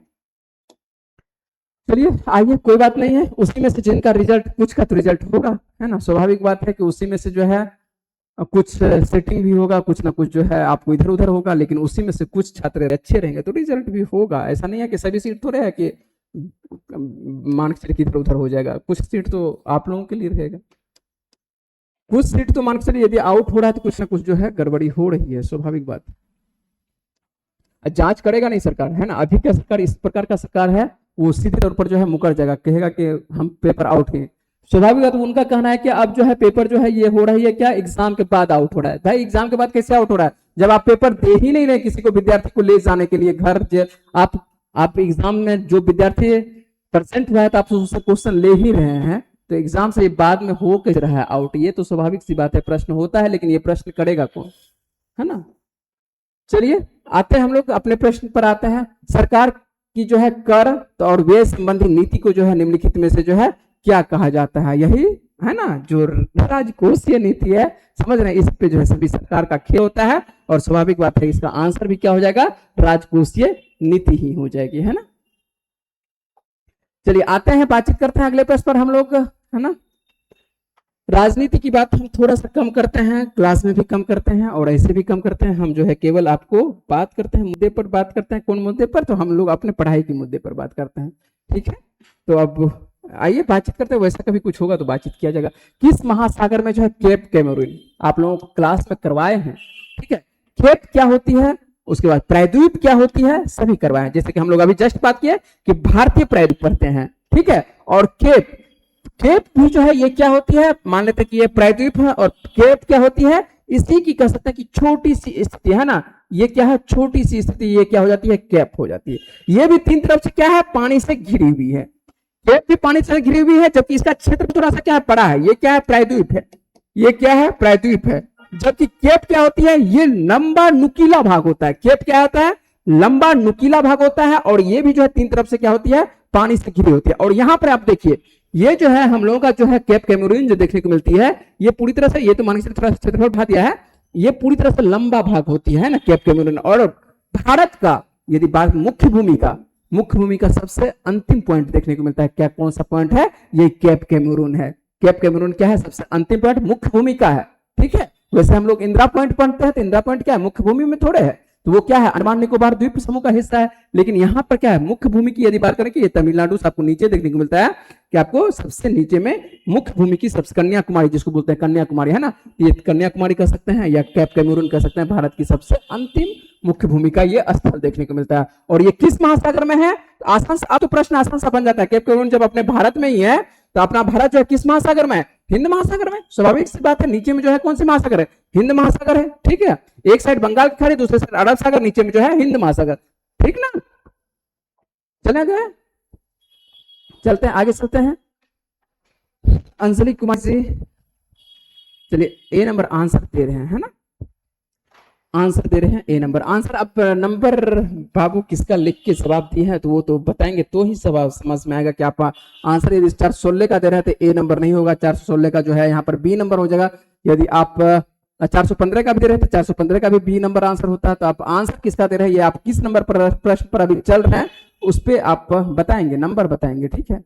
ऐसे आते हैं, जल्दी से आते हैं हम लोग, अगला प्रश्न पर आते हैं। अगला प्रश्न आप लोगों के लिए स्क्रीनिंग पर रहा, ये 417 नंबर के आप लोग केवल इस तरह से लेंगे, जवाब देंगे कि 17 का आंसर ये, आपको 18 का जवाब ये, 19 का जवाब, जो भी आपको लगता है उसका जवाब 17 के बगल में ABCD करके लिखेंगे तो समझ में आएगा कि हाँ आपका जवाब, आप जो जवाब दे रहे हैं वो सही दे रहे हैं। चलिए आ जाते हैं, किस संगीत, आप लोग थोड़ा सा लेट से जुड़े हैं, चलिए कोई बात नहीं है। किस संगीत वाद्य यंत्र जो देखते थे, संगीत वाद्य यंत्र के दो प्रारूप कर सकते हैं या कह सकते हैं, जो दो प्रमुख देखने को मिलता है, प्रारूप कर सकते हैं, है ना, मतलब रूप से निखारा गया ये प्रारूप है। एक है प्रारूप रुद्र है, दूसरा है विचित्र है ना। नाम भी नहीं सुने होंगे, और विचित्र तरह का ये प्रश्न भी है ना। तो लेकिन अब क्या है कि आप लोगों को ये पूछा जाता है वाद्य यंत्र से संबंधित पूछा गया, और आपको बता रहे हैं कि आज का जो प्रश्न आपको दे रहे हैं ये विद्यासागर, जो मार्केट में विद्यासागर का सेट चलता है, तो विद्यासागर का जो है आपको जो है मध्य निषेध का जो सेट प्रैक्टिस आया है उससे आपको ये प्रश्न कवर करवा रहे हैं। और या आज विद्यासागर का सेट है, कल आपको किरण पब्लिकेशन का करवाए थे। तो मार्केट में जितने भी आपको सेट चल रही है उसका आपको सभी का सेट का प्रैक्टिस करवाते हैं। ये आपको बोर्ड में इस वजह से पीपीटी फॉर्म कर देता है क्योंकि आपको जो है प्रश्न बनाने में सुविधा हो, क्योंकि पेपर फॉर्म में देते हैं तो आपको उसमें दिक्कत होता है बनाने में, क्योंकि एक ही पेज में बहुत सारे प्रश्न आ जाते हैं उस जगह। तो किस आपको संगीत वाद्य को जो है आपको दो प्रारूप कर सकते हैं। प्रश्न को एक बार हम अच्छे से पढ़ लेते हैं कि प्रश्न में जो किसी प्रकार कोई, चलिए यहाँ पर प्रारूप भी कर सकते हैं या प्रक्रम कर सकते हैं ना, ये भी कर सकते हैं, प्रारूप को काट करके जो है प्रक्रम भी कर सकते हैं, प्रक्रम है ना, दो प्रक्रम, ठीक है, प्रारूप भी कर सकते हैं, प्रक्रम भी कर सकते हैं, कोई दिक्कत नहीं है। कि संगीत के वाद्य के दो प्रक्रम को जो है रुद्र और विचित्र है ना, सरोद के, सितार के या वीणा के या संतूर के। तो जवाब क्या दे रहे हैं आप लोग, बी नंबर दे रहे हैं, है ना। नाम आपका है रमजान जी, MD रमजान लिखे हैं, तो रमजान तो क्या कहते हैं, महीना का नाम होता है ना। चलिए आइए, आपका भी नाम है, अच्छी बात है, यदि नाम है तो अच्छी बात है। चलिए आते हैं, बात करते हैं किस संगीत वाद्य के जो है दो प्रारूप आपको देखने को मिलता है, रुद्र और क्या विचित्र, ठीक है। तो 17 का आंसर अभी तक आप लोग बी नंबर दे रहे हैं, बी नंबर दे रहे हैं, सितार दे रहे हैं। आइए हम आंसर पढ़ाते हैं। इसका होता है वीणा होता है, आंसर क्या होता है, वीणा होता है। वीणा को 2-3 से प्रश्न पूछा जाता है। भारतीय संगीत में जो सबसे पुराना यदि बात करें, सबसे ओल्डेस्ट है ना, तो देखे होंगे कि सबसे ओल्डेस्ट जो समुद्रगुप्त को भी जो दर्शाया गया है, किस पे दर्शाया गया है, वीणा पर दर्शाया गया है। यदि बात करें कि हिंदू रीति रिवाज के अनुसार से, यदि बात करें कि धर्मों के अनुसार से, यदि बात करें हिंदू रीति रिवाज के धर्म पर बात करें, उसमें जो है एक देवी है, आपके क्लासरूम में भी लगा हुआ है, उसका तस्वीर है ना, तो वो है सरस्वती देवी, है ना। तो सरस्वती के हाथों में भी देखने को मिलेगा, क्या देखने को मिलता है आपको, वीणा देखने को मिलता है। तो वीणा और वीणा के ही दो प्रारूप आपको या प्रक्रम कह सकते हैं कि दो प्रक्रम देखने को मिलता है, एक तो रुद्र और विचित्र। हम लेते हैं जल्दी से एक इमेज और उस इमेज पर समझते हैं, ठीक है। ये है रुद्र, ये है विचित्र। क्या है रुद्र और विचित्र, दोनों तो एक ही जैसा लग रहा है, तो विचित्र क्या है, ये विचित्र विचित्र है क्या, है ना, ये रुद्र रुद्र है क्या, तो ये दोनों जो है ये वीणा है, ये दोनों क्या है, तो ये वीणा है, ठीक है, वीणा वादिनी, ठीक है, ये तो समझ में आ रहा है वीणा है, ठीक है, कोई बात नहीं है। और दोनों में जो है नीचे में क्या होता है, ये छोटका छोटका कह सकता है कि इसमें जो है ढोलक टाइप का, लेकिन ढोलक है नहीं, छोटका छोटका ये जो इस तरह से रहता है, ठीक है। अब क्या है नहीं है पता नहीं, ठीक है।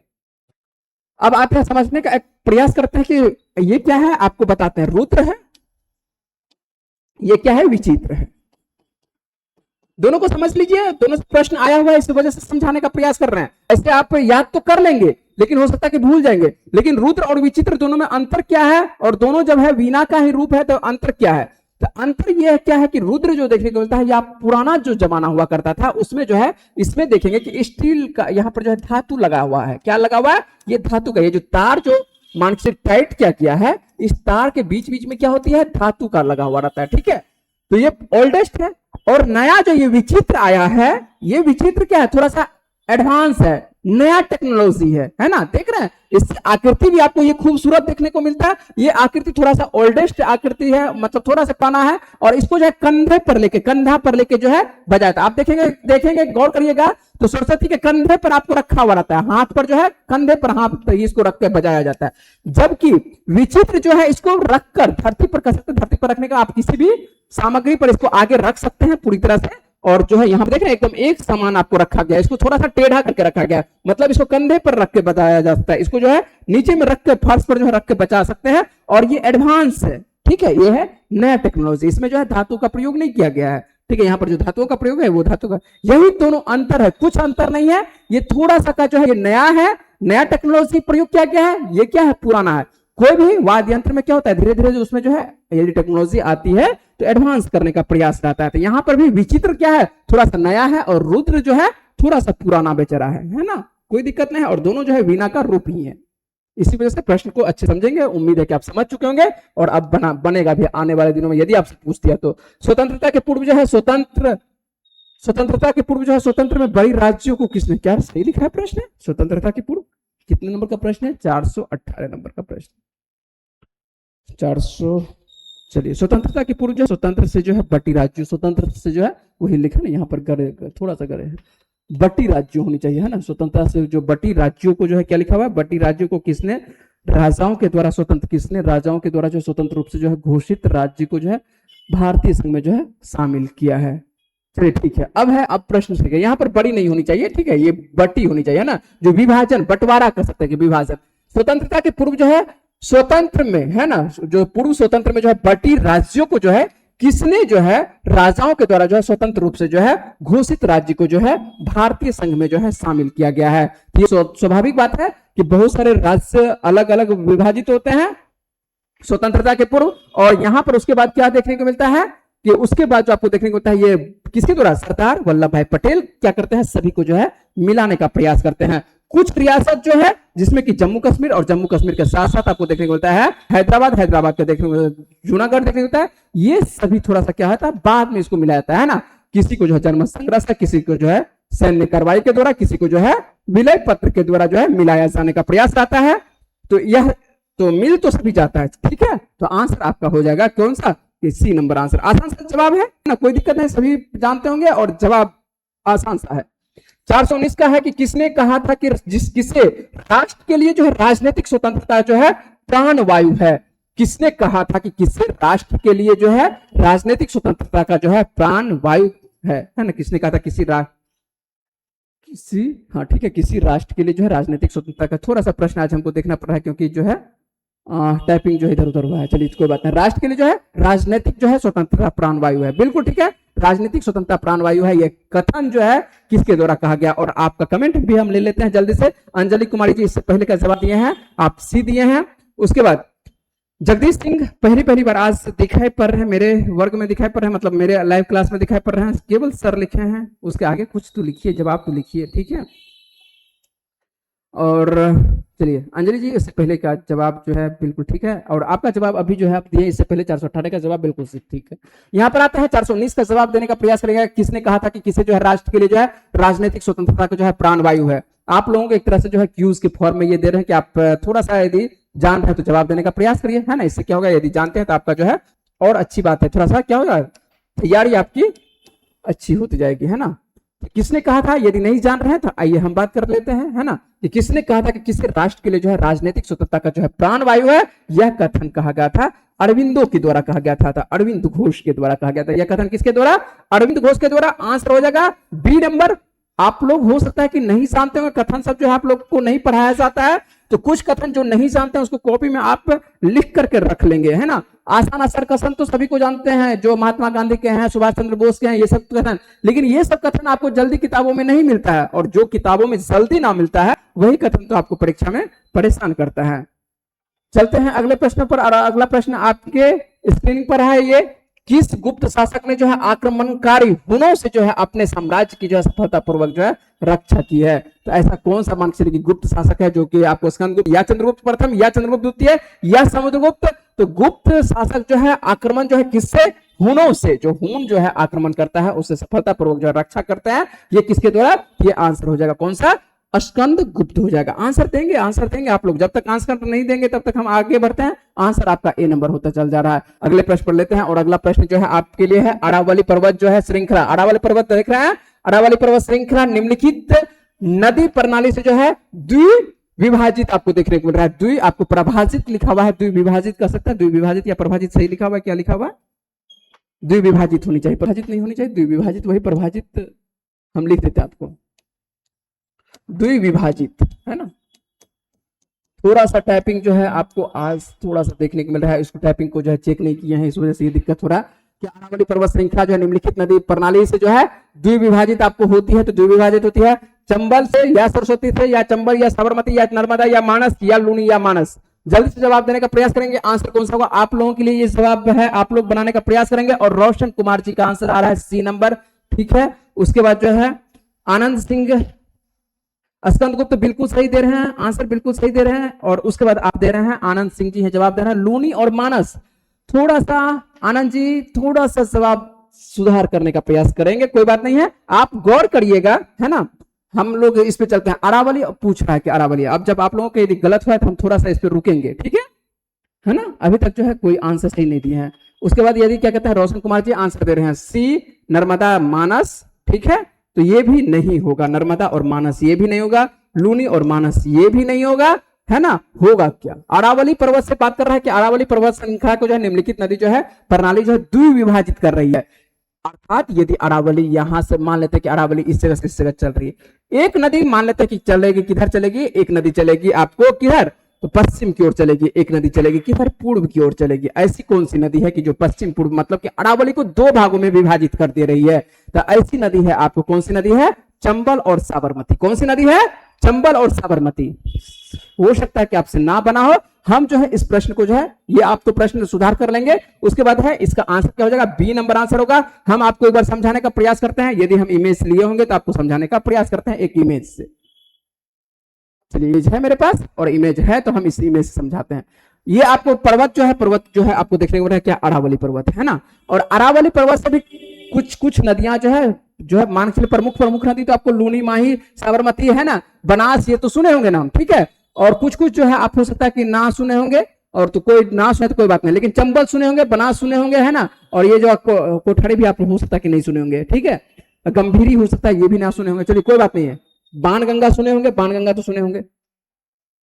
जो सुने हैं कम से कम उस पर आइए, जो नहीं सुने हैं तो कोई बात नहीं है। तो इतना तो जान रहे हैं कि आपको जो है ये जो आपको क्या है दो भागों में है, ये आपको देखने को मिल रहा है, पूछ रहा है कि इसको जो है दो भागों में विभाजित कर रही है। तो कुछ नदियां जो है अरावली पर्वत श्रृंखला से किधर जा रही है? पश्चिम की ओर जा रही है ना, जो आप कह सकते हैं कि अरब सागर की तरफ चल रही है। लूनी पढ़े होंगे, लूनी, माही, साबरमती, है ना, बनास, ये सब कितने बार आपको पढ़ा चुके हैं कि लूनी, माही, साबरमती ये किधर चलती है? पश्चिम की तरफ चलती है।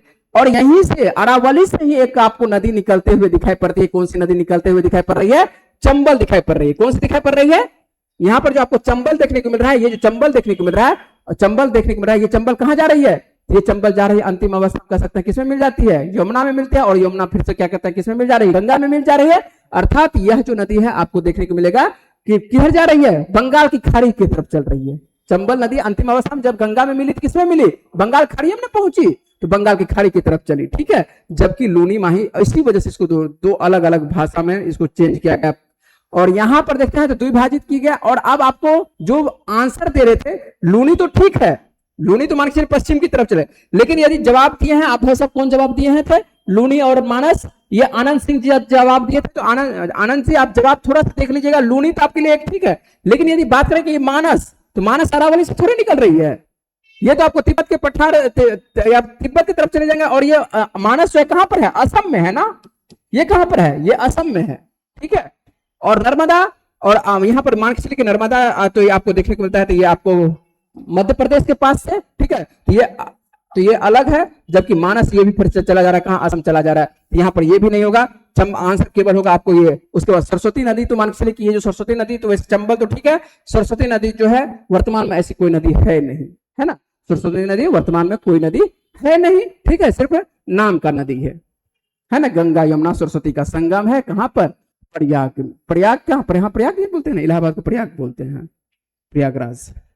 चलिए, वैसे नदी सरस्वती कोई देखने को मिलती नहीं है। थोड़ा सा हरियाणा में जो उसका अवशेष देखने को मिला है कि हरियाणा में एक नदी एक जगह से विलुप्त होती जा रही है, तो कहा ऐसा जाता है कि यही सरस्वती नदी है, लेकिन है क्या है नहीं है उस पर जो है अभी कोई स्पष्ट जो है जानकारी नहीं है। आते हैं अगले प्रश्न पर आते हैं। 422 नंबर का प्रश्न है। थोड़ा सा प्रश्न पढ़ेंगे अच्छे से, क्योंकि प्रश्न है थोड़ा सा आपके लिए है बड़ा प्रश्न, है ना, और बड़े प्रश्न को देखकर आप घबराएंगे नहीं, और घबराने के साथ साथ जो है इसको छोड़ के आगे बढ़ने का प्रयास नहीं करेंगे कि आप छोड़ो और आगे बढ़ो, ठीक है। प्रश्न को आसानी से पढ़िएगा, ठीक है। यहां पर क्या है, उद्योगों को जो है लेवल आपको प्लेइंग फील्ड युक्त की जो है अपेक्षा होती है, लेवल करना है आपको बराबर। हम प्रश्नों को एक बार देखते भी चलते हैं कि प्रश्न सही सही सभी जगह लिखा है। लेवल प्लेइंग फील्ड पर युक्ति की जो आपको अपेक्षा होती है, बिल्कुल ठीक लिखा है। बहुराष्ट्रीय कंपनियों को जो है भारत में पूंजी निवेश को रोक दिया जाए, है ना, क्या लिखा है, अब है कि लेवल को क्या करना है, प्लेइंग फील्ड को तर्कयुक्त करना है। तो बहुराष्ट्रीय कंपनियों को जो है भारत में पूंजी निवेश से रोक दिया जाए, तो बिल्कुल भी नहीं, है ना, ऐसा नहीं, रोक दिया जाएगा दिक्कत हो जाएगा। बहुराष्ट्रीय कंपनियों को जो केवल पर्यावरण और मैत्री प्रौद्योगिकी में जो है ही लाइसेंस देनी चाहिए, ऐसा भी नहीं है। ऐसा करिएगा तो कौन आएगा। घरेलू उद्योगों को जो है बहुराष्ट्रीय कंपनियों की जो है बराबरी रखना चाहिए, ये बिल्कुल सही लाइन लिखा हुआ। अपने आप में आप पढ़ेंगे, हो सकता है कि नहीं भी पढ़े होंगे, हो सकता है टीचर आपको नहीं पढ़ाया होगा, कुछ कुछ प्रश्न ऐसे आएंगे जो कि आपको टीचर ना पढ़ाया हो, लेकिन उसके बावजूद भी आपको जो है जो आंसर शीट है, आंसर शीट को जो पढ़ेंगे अच्छे से तो आपको समझ में आ जाएगा। बहुराष्ट्रीय कंपनियों को भारत में जो पूंजी निवेश से क्या रोक देनी चाहिए, रोक दीजिएगा, कौन आपके यहाँ आएगा, है ना, कोई नहीं आएगा। तो इस वजह से जो है ऐसा काम नहीं करना है। बहुराष्ट्रीय कंपनियों को जो केवल पर्यावरण और मैत्री प्रौद्योगिकी में ही लाइसेंस देना चाहिए, केवल क्या कहते हैं पर्यावरण संबंधित आएगा, यदि देते हैं तो फिर मान के चलिए कि फिर तो कोई ना कोई जो यहाँ पर जो है रुकावट आ जाएगी, तो ऐसा भी नहीं होगा। बहुराष्ट्रीय कंपनियों को जो है ऐसा नहीं करना है।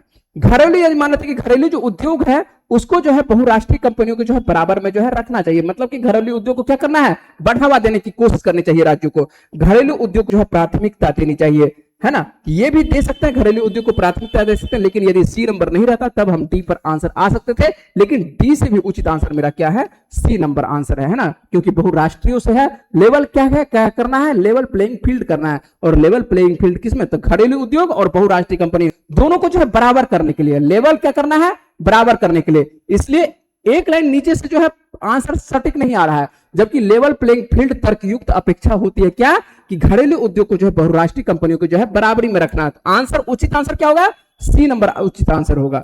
आंसर ये ठीक डी ठीक लिखा है, लेकिन लेवल प्लेइंग फील्ड के मार्फत में जो है ये सही नहीं है, इसी वजह से जो है सी नंबर आंसर जा रहा है। थोड़ा सा कठिन प्रश्न होगा, हो सकता है कि हो सकता है, लेकिन आपको कुछ प्रश्न जो है कठिन भी आपको प्रैक्टिस करके जाना है, जिससे क्या होगा कि आपको अच्छा सा प्रश्न जो है मिले और वहां से जो है आप आसानी से बना सकते हैं। सी एंड डी दोनों नहीं हो सकता है क्या, तो हम तो दोनों आपको बता दिए। आनंद जी डी और सी क्यों हो सकता है या नहीं हो सकता है, दोनों, है ना, इसी पर हो सकता है कि इसी पर 422 नंबर पर ही पूछ रहे हैं, तो डी और सी नंबर तो बिल्कुल ठीक है, लेकिन डी नंबर इस वजह से नहीं हम लोग लिए हैं आंसर, क्योंकि लेवल क्या करना है, बराबर करना। लेवल प्लेइंग फील्ड मतलब कि जो फील्ड जो बाहर जो भी आपको दो कंपनियां हैं, घरेलू और कौन सी बहुराष्ट्रीय कंपनियां, उसको क्या करना है, बराबर ला के दर्जे पर खड़ा करने की कोशिश करना है ना, इसी वजह से आंसर होना देखने को मिलेगा सी नंबर। आते हैं अगले प्रश्न पर आते हैं, और 423 नंबर प्रश्न पर आते हैं कि निम्नलिखित में से कौन सी, आपको कौन पूछ रहा है कि मिश्रित अर्थव्यवस्था का जो है लक्षण नहीं पूछ रहा है कि लक्षण है ना, तो निम्नलिखित में से ऐसी कौन सी आपको देखने को मिलेगी जो कि मिश्रित अर्थव्यवस्था, और मिश्रित अर्थव्यवस्था आप समझ रहे हैं कि मिश्रित अर्थव्यवस्था आपको पढ़ाया गया होगा, जरूर पढ़ाया गया होगा, है ना। आइए बात करते हैं, पूछ रहा है कि लक्षण कौन सा नहीं है।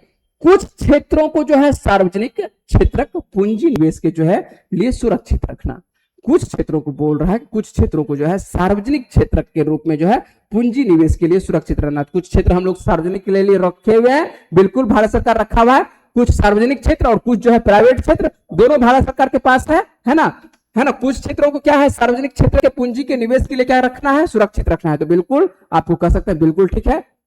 उसके बाद यहां पर देखते हैं प्रबल एकाधिकार जो है विरोधी का जो है विधान होनी चाहिए। आइए बात करते हैं, आपको किसका बात कर रहे हैं, मिश्रित का, नहीं नहीं नहीं नहीं नहीं, प्रबल मतलब कि यहाँ पर जो है पूंजीवादी, प्रबल मतलब एकाधिकार है ना, एकाधिकार जो आपको देखने को मिलता है, इसका जो है आपको पूरी तरह से जो विधान चलिए पहले पढ़ लेते पूरी तरह से। सी नंबर में क्या कर रहा है, विपणन बल के द्वारा जो है निवेश एवं उपयोग को जो है निश्चित करना। विपणन मार्केटिंग के द्वारा जो है, मार्केटिंग के द्वारा क्या करना है, निवेश एवं उपयोग को जो है निश्चित करना है।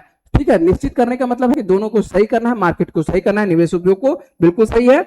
यदि बात करें कि आपको सामाजिक न्याय पर जो है जोर देना, तो सामाजिक न्याय पर आप जोर दे सकते हैं, बिल्कुल दे सकते हैं, लेकिन मार्केट में आपको दोनों रखना होगा, है ना, पूंजी भी रखना होगा और क्या मतलब पूंजीवादी वाला रखना और सामाजिक वाला, दोनों को आप रख सकते हैं। ठीक है, जबकि प्रबल एकाधिकार आपको विरोधी विधान आपको जो देखने को मिलता है, ये किसका है, पूंजीवादी का ये आपको लक्षण है ना, ये किसका है, पूंजीवादी का है ना। प्रबल एकाधिकार विरोधी विधान यदि बात करते हैं, ये क्या देखने को मिलता है, मिश्रित अर्थव्यवस्था का जो है ये लक्षण नहीं है, ये लक्षण है किसका, ये पूंजीवादी का लक्षण है। ये किसका है, पूंजीवादी का। दो प्रकार का आपको, तीन प्रकार का देखिए समाज चलता है या मार्केट चलता है, ये क्या है, किसका है, पूंजी, प्रबल एकाधिकार है ना।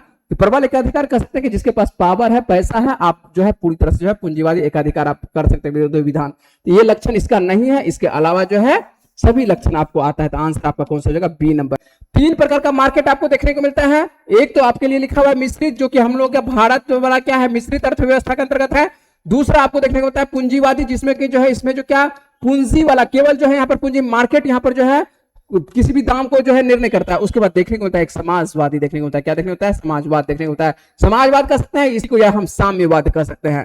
ठीक है, जैसे कि चीन में साम्यवाद कर सकते हैं। साम्यवाद के अंतर्गत कौन सा आ जाएगा, चीन आ जाएगा, उत्तर कोरिया आ जाएगा। ठीक है, समाजवाद के अंतर्गत कौन आएगा, वैसे सोवियत संघ हुआ करता था। अभी के दौर में यदि बात करें कि वर्तमान के दौर पर जो है, अभी वर्तमान में जो है कौन है, हो चुका है, सभी मिश्रित हो चुका है। वर्तमान में क्या हो चुका है, सभी मिश्रित हो चुका है। ठीक है, थोड़ा सा आपको साम्यवाद ज्यादा देखने को मिलता है, कहां पर, चाइना में देखने को मिलता है, और उसके बाद कहां पर, नॉर्थ कोरिया में देखने को मिलता है। लेकिन अभी के दौर में क्या है, सभी क्या हो चुकी है, मिश्रित अर्थव्यवस्था। अभी का जो मार्केट है मिश्रित है। ठीक है, कोई एक पे डिपेंडेंट नहीं, ऐसा नहीं कि पूंजीवादी हम लोग पढ़ते हैं अमेरिका, है ना, जो आपको पढ़ते हैं तो यहाँ पर पूंजीवादी अमेरिका, लेकिन अभी जो है अमेरिका में भी ऐसा नहीं है कि केवल क्या कहते हैं पूंजीवादी है, वहां पर भी जो है सरकारी कुछ कुछ कंपनियां हैं। तो आंसर आपको देखने को मिलता है कुछ कुछ आपको थोड़ा थोड़ा कठिन प्रश्न, लेकिन कुछ कुछ आपको आसान प्रश्न है। जैसे कि ये प्रश्न आसान है, जिसका जवाब आपसे भी बन जाएगा। सिंधु घाटी सभ्यता जो है अनार्य सभ्यता थी, क्योंकि अब यहाँ पर भी कुछ छात्रों का जो है गलत हुआ है, और गलत जो हुआ है, क्यों गलत हुआ है, उसका जवाब आप लोग देने का प्रयास करेंगे जल्दी। साना सिंह जो है जवाब बी नंबर लिखे थे, तो उम्मीद है कि आप समझ चुके होंगे। उसके बाद जो है आप अजीत पासवान जी जवाब दिए थे ए नंबर, तो उम्मीद है कि ये भी आप समझ चुके होंगे, और तो आंसर समझ चुके होंगे। अब 424 का आप जवाब लिखेंगे, जल्दी से लिखेंगे 424। तो सिंधु घाटी सभ्यता जो है अनार्य सभ्यता थी, क्योंकि यह एक शहरी सभ्यता थी, यह इसकी चित्र जो है लिपि थी, है ना, और उसके बाद इसकी जो है अर्थव्यवस्था जो है एक आधार कृषि था, इसका विस्तार जो है नर्मदा घाटी तक था। आपको देखिए, जब आपको 4 ऑप्शन बना रहता है, तो 4 ऑप्शन में जो है हो सकता है कि 5 ऑप्शन सही हो सकता है कि 6 ऑप्शन सही हो, लेकिन आपको जो है एक आंसर जो है सही उचित करना होता है। ठीक है, टिक करना होता है। उम्मीद है कि आप लोग जल्दी से जवाब देंगे, है ना। चलिए, आप लोग क्या हो रहा है, भाग जा रहे हैं, है ना, ऑनलाइन पे कुछ कुछ जो है छात्र बैक हो जाते हैं, क्यों, सही नहीं लग रहा है प्रश्न। ये प्रश्न तो आसान है। सिंधु घाटी सभ्यता जो है अनार्य सभ्यता थी। अब बता रहे हैं कि ये भी जो है आंसर बहुत सारे छात्र का गलत है, क्योंकि बहुत सारे छात्र जो है अर्थव्यवस्था का जो है आधार क्या माने हैं, कृषि मारे हैं। क्या मारे हैं, अर्थव्यवस्था का आधार क्या मारे हैं, कृषि मारे हैं। लेकिन लेकिन लेकिन लेकिन लेकिन जब भी सिंधु घाटी सभ्यता के बारे में चर्चा करें और शहरी सभ्यता दे दे, क्या दे दे, शहरी सभ्यता दे दे, ठीक है, तो शहरी सभ्यता देते हैं, आंसर क्या हो जाएगा, शहरी सभ्यता हम लोग पहला प्राथमिकता देंगे। क्या, शहरी सभ्यता, इधर उधर कहीं नहीं जाएंगे, है ना।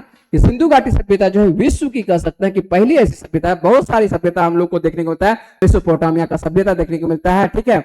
उसके बाद क्या कहते हैं, मिस्र की सभ्यता देखने को मिलता है, इंका सभ्यता देखने को मिलता है, एस्टेक सभ्यता देखने को मिलती है, बहुत प्रकार की सभ्यता देखने को मिलती है, ठीक है। लेकिन सभी सभ्यता क्या हुआ करती थी, ग्रामीण सभ्यता हुआ करती थी। लेकिन हम लोगों के भारत में एक ऐसी सभ्यता थी, सिंधु घाटी सभ्यता, भारत पाकिस्तान दोनों कर सकते हैं, भारत ऐसा नहीं क्योंकि भारत में भारत पाकिस्तान दोनों उस वक्त भारत ही हुआ करता था। तो ये क्या है, शहरी सभ्यता, क्या है, ये शहरी सभ्यता है। तो आंसर होगा कौन सा, ए नंबर आंसर होगा, ठीक है। चलते हैं अगले प्रश्न पर, और अगला प्रश्न का जवाब दीजिएगा। ये प्रश्न थोड़ा सा यदि अच्छे से पढ़े होंगे तो जवाब आसान सा है। विजयनगर साम्राज्य का जो है हिंदू राजवंश निम्नलिखित की जो है पराजय होती है, और पराजय से क्या होता है, ये राजवंश ही समाप्त हो जाता है, विजयनगर साम्राज्य समाप्त होते हुए दिखाई पड़ रहा है। ऐसा कौन सा शासक था, या कह सकते हैं अंतिम, हम लोग ऐसा भी पूछ सकते हैं प्रश्न को ले सकते हैं कि विजयनगर साम्राज्य का जो है अंतिम हिंदू शासक कौन हुआ करता था, कृष्णदेव राय या राजा राय या हरिहर राय या आपको बुक्का देखने को मिलता है। 1336 ईस्वी में जो है बुक्का के द्वारा जो है स्थापित किया जाता है विजयनगर साम्राज्य के। लेकिन यहाँ पर पूछ किसके बारे में पूछ रहा है कि आपको विजयनगर साम्राज्य का पूछ रहा है कि आपको कौन सा ऐसा युद्ध होता है जिसके बाद ये समाप्त हो जाता है। युद्ध तो नहीं है लेकिन राजा का नाम है कि ऐसा कौन सा राजा है जिसके बाद जो है। आप लोग भी जवाब दे सकते हैं। अजीत पासवान जी जवाब दिए हैं ए नंबर, आप जवाब दे रहे हैं ए नंबर। और कुछ छात्र यदि जवाब देना चाहते हैं तो जवाब देख लेंगे और देखेंगे कि आपका आंसर जो है सही है कि गलत है। आप अपना जवाब भी आंसर मिलाएंगे। हम तो आंसर आपको दे ही रहे हैं, बहुत जल्द आंसर दे रहे हैं। पहले आप लोग का जवाब का आंसर देखने, क्योंकि हम किसी किसी प्रश्न पर रुकेंगे और आंसर आपका लेने का प्रयास करेंगे, क्योंकि आसान सा प्रश्न है और आप लोग को पढ़ाए होंगे, है ना। चलें आगे चलें, जल्दी से आप लोग जवाब दे रहे हैं।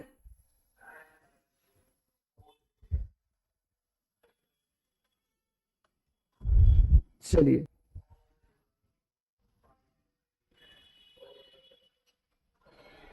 अभी तक आप लोग, चलिए अजीत पासवान जी ही केवल आंसर दे रहे हैं, ए नंबर आंसर दे रहे हैं।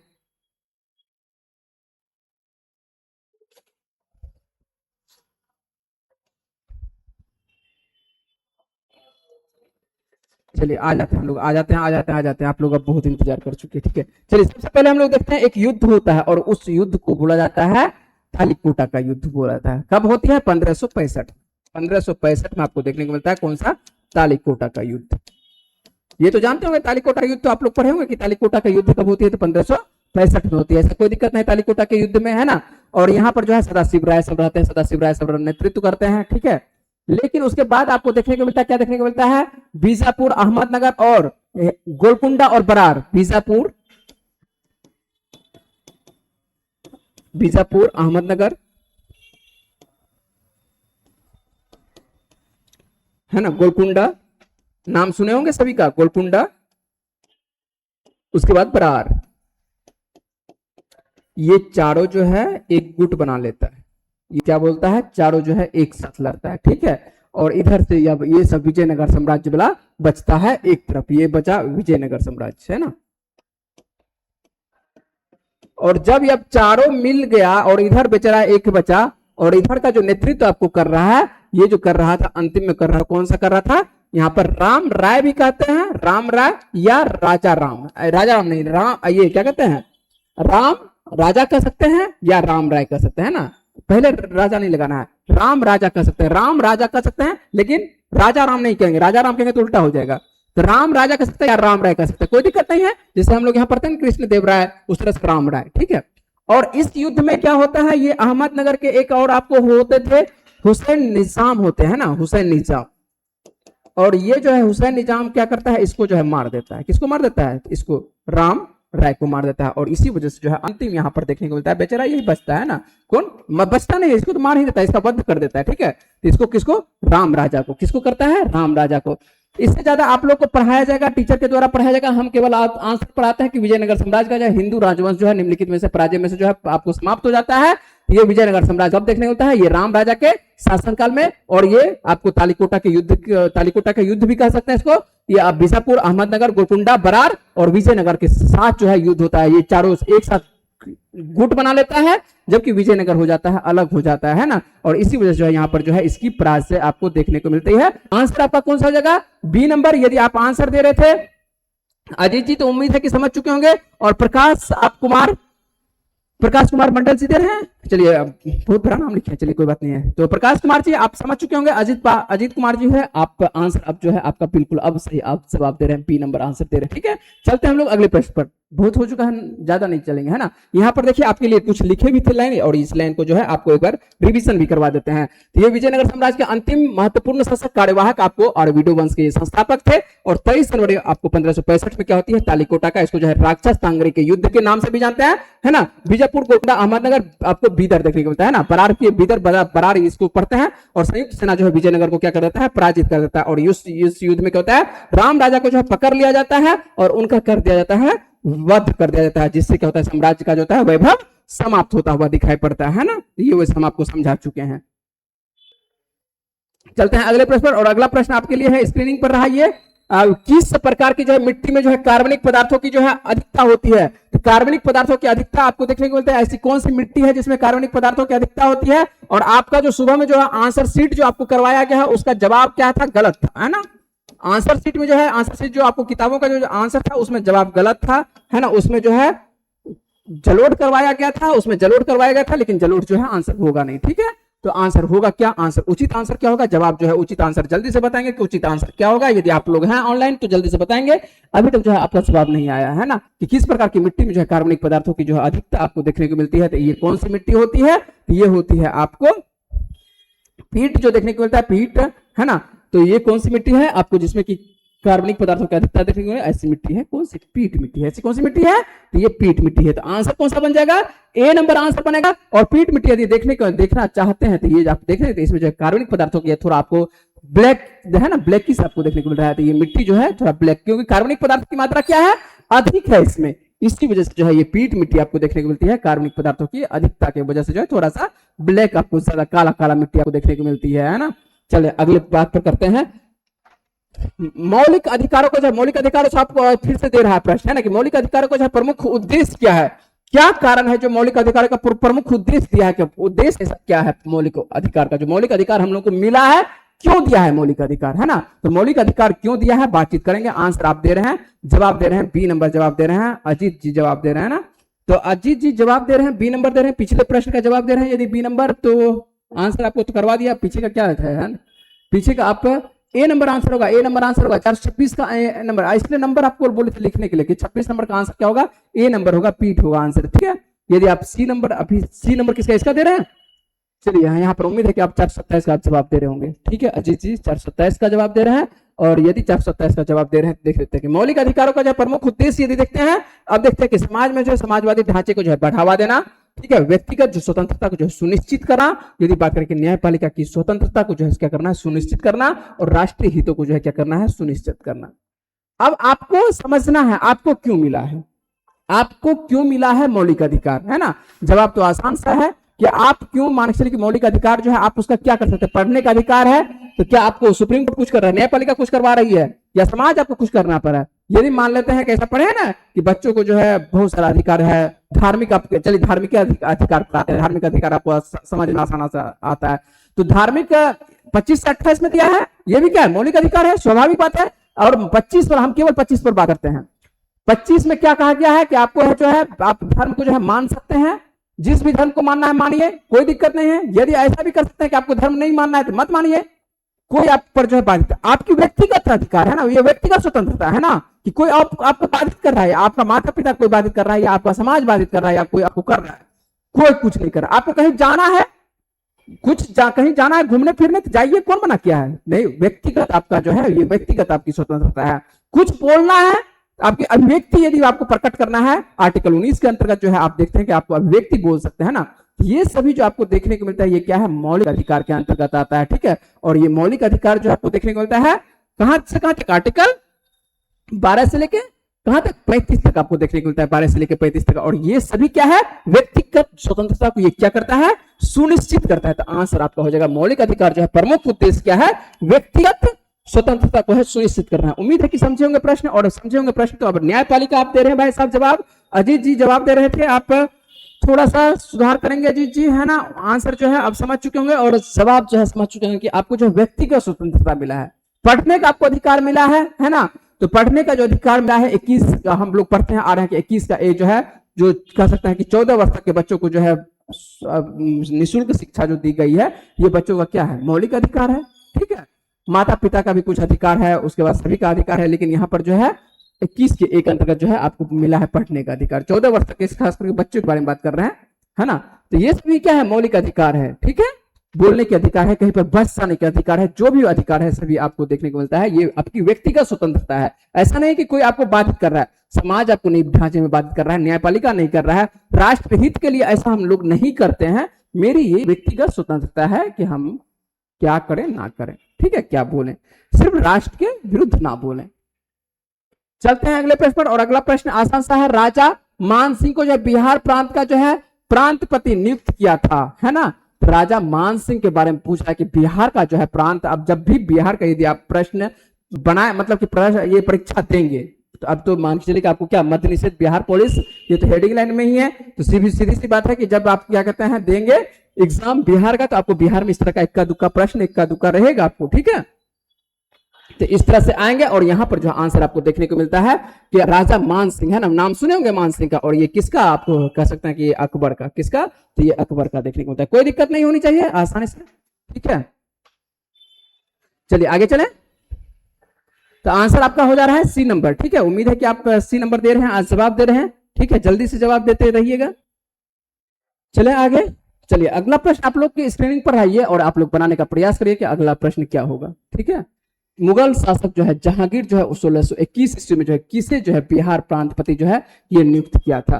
तो बिहार प्रांतपति यदि बात करें यहां पर भी बिहार का, लेकिन किसके बारे में बात कर रहे हैं, इस बार राजा दे दिया है और राजा के द्वारा जो है 1621 ईस्वी में जो है किसको नियुक्त किया था, इस बार उसके बारे में पर पूछ रहा है। ये सब प्रश्न जो है हो सकता है कि आप लोगों को टीचर ना पढ़ाया हो। अब जब टीचर ना पढ़ाया तो आप बनाएंगे कैसे, है ना, और बनाएंगे वो ऐसे जैसे कि आपको जो ये सेट दे रहे हैं और ये सेट से आपको सुधार होता जाएगा। कि 429 का यदि बात करें कि आपको जहांगीर के द्वारा जो है 1621 ईस्वी में ये किसको, राजकुमार परवेज को, किसको, ये राजकुमार परवेज को। आप जहां भी पढ़े होंगे हो सकता है कि ना पढ़ाया होगा, क्योंकि बिहार वाला जो है आपको नहीं, आपको केवल जो है पढ़ाया जाता है क्या, जो कह सकते हैं कि इंडियन लेवल पर जो हिस्ट्री है केवल उसी को पढ़ाया जाता है। ये लोकल हिस्ट्री जब पढ़ते हैं आप, बिहार का हिस्ट्री पढ़ेंगे तब आपको ये नाम सब जो है सुनने को मिलेगा, ठीक है। अगले प्रश्न लेते हैं कि अगला 430 नंबर का प्रश्न है, देश में जो है किस राज्य में जो है सबसे पहली जमींदारी उन्मूलन, यदि बात करते हैं कि जमींदारी उन्मूलन जो है कानून बनता हुआ दिखाई पड़ रहा है, ऐसा कौन सा राज्य है ना, राज्य के बारे में पूछ रहा है कि देश में जो है किस राज्य में सबसे पहली बार आपको देखने को मिला जमींदारी, ठीक है। पहले चलता था जमींदारी पर था और जमींदारी को जो है हटा दिया गया था। बिहार में आप देखे ही होंगे कि बिहार में बहुत ज्यादा जमींदार सब सुने होंगे नाम, और यहां पर जो है आपको इसी वजह से देखने को होता है ये बिहार में, कहां पर, अपने बिहार में ही, है ना।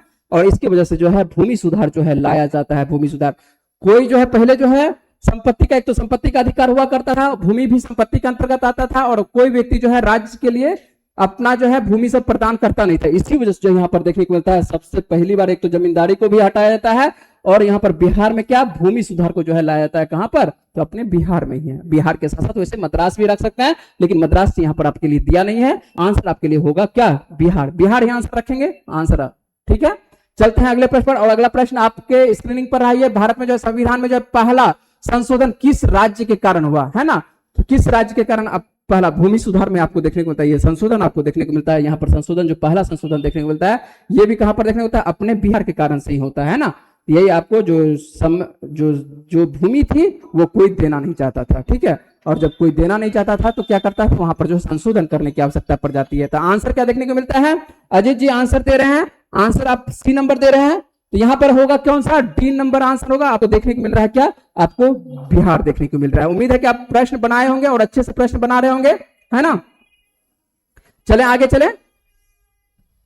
अब संशोधन सब तो आप लोग पढ़े होंगे, अच्छे से पढ़े होंगे, ठीक है। अभी हम ज्यादा विशेष बातचीत करेंगे नहीं, ठीक है, क्योंकि क्लास इसके बाद जो तुरंत क्लास का समय है तुरंत, तो इसलिए जल्दी जल्दी चलते हैं। फेन प्लवन विधि यदि बात करेंगे, फेन प्लवन विधि जो है इस क्या है, किस अयस होना चाहिए। थोड़ा सा हम प्रश्न देख लेते हैं कि प्रश्न जो आप लोगों को पूछा गया है कितने नंबर प्रश्न पर है कि आपको फेन प्लवन विधि जो है इस अयस के लिए प्रयोग की जाती है। चलिए ठीक है ना। प्रश्न हम देख लेते हैं कि फेन प्लवन विधि जो है इस अयस, हाँ ठीक है लिखा हुआ है यहाँ पर, अयस का नाम दिया हुआ है, इस अयस्क के लिए जो है प्रयोग की जाती है। फेन प्लवन विधि जो है, फेन प्लवन विधि में क्या कहता है, अयस्क का जो है शुद्धिकरण ये किया जाता है। तो यहाँ पर जो है किसका प्रयोग करते हैं, जिंक ब्लेड का प्रयोग करते हैं। किसका प्रयोग करते हैं, ये जिंक ब्लेड का प्रयोग करते हैं। आंसर आपको देखने को मिल रहा है, आंसर ए नंबर कौन दे रहे हैं, अजीत जी आंसर दे रहे हैं, तो आंसर हो जाएगा बी नंबर आंसर होगा, ये जिंक ब्लेड है ना, जिंक ब्लेंड होगा, ठीक है।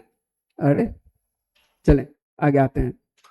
तो आप अगले प्रश्न में बात करते हैं किस प्रक्रम में जो है, एक प्रक्रम में बात कर रहे हैं यहाँ पर, आप आसान सा प्रश्न है और आपको सभी टीचर के द्वारा पढ़ाया गया। किस प्रक्रम में जो है एक गैस जो है सीधे किस में बदल जाती है, ठोस में बदलते हुए दिखाई पड़ रही है। गैस किस में परिवर्तित हो रही है, ये ठोस में। आसान सा प्रश्न है और सभी का जवाब आसानी से बनना चाहिए, है ना। जब सीधे जो है गैस से परिवर्तित होकर कहां पर चल जा रही है, ठोस में बदल जा रही है, तो इसको क्या बोला जाता है, क्या बोला जाता है, निक्षेपण बोला जाता है ना। ये जो है डिपोजिशन कर सकते हैं, इसको कह सकते हैं डिपोजिशन। और सब्लिमेशन क्या होती है, ऊर्ध्वपातन होती है। वो क्या होती है, जब ठोस से सीधे गैस में होती है उसको ऊर्ध्वपातन कर सकते हैं या सब्लिमेशन कर सकते हैं। यहां पर जो है आपको एक हम इमेज समझाने का प्रयास करते हैं, जल्दी समझेंगे। अब देखेंगे यहां पर क्या है, मेरे पास ये गैस है, और गैस के साथ साथ आपको देखने को मिल रहा है क्या यहाँ पर सॉलिड। हम केवल एक पर ही बात करते हैं, ठीक है। यदि आप फाउंडेशन रहते हैं तो इसमें जो पूरी तरह से बातचीत करते हैं। अब यदि बात करें कि गैस से किसमें परिवर्तित हो रही है, तो गैस से आपको देखने को मिल रहा है कहां पर, यहां पर जो देखने को मिल रहा है ये गैस से सीधे आ रहा है ठोस में, तो इसको क्या कहते हैं, डिपोजिशन, मतलब कि जम जा रहा है ना। इसको जमना भी कभी कभी लिखा हुआ रहेगा, है ना। तो ये ठोस हो जा रहा है गैस से किसका, ठोस में, तो ये डिपोजिशन हो जाती है। और यदि ठोस है इसको बदलना चाहिए, बीच में एक देख रहे हैं लिक्विड वाला जो है ये छोड़ दे रहा है, होना कैसे चाहिए था आपको, जैसे कि कोई गैस है तो गैस से लिक्विड, लिक्विड से ठोस, इस तरह से होती है।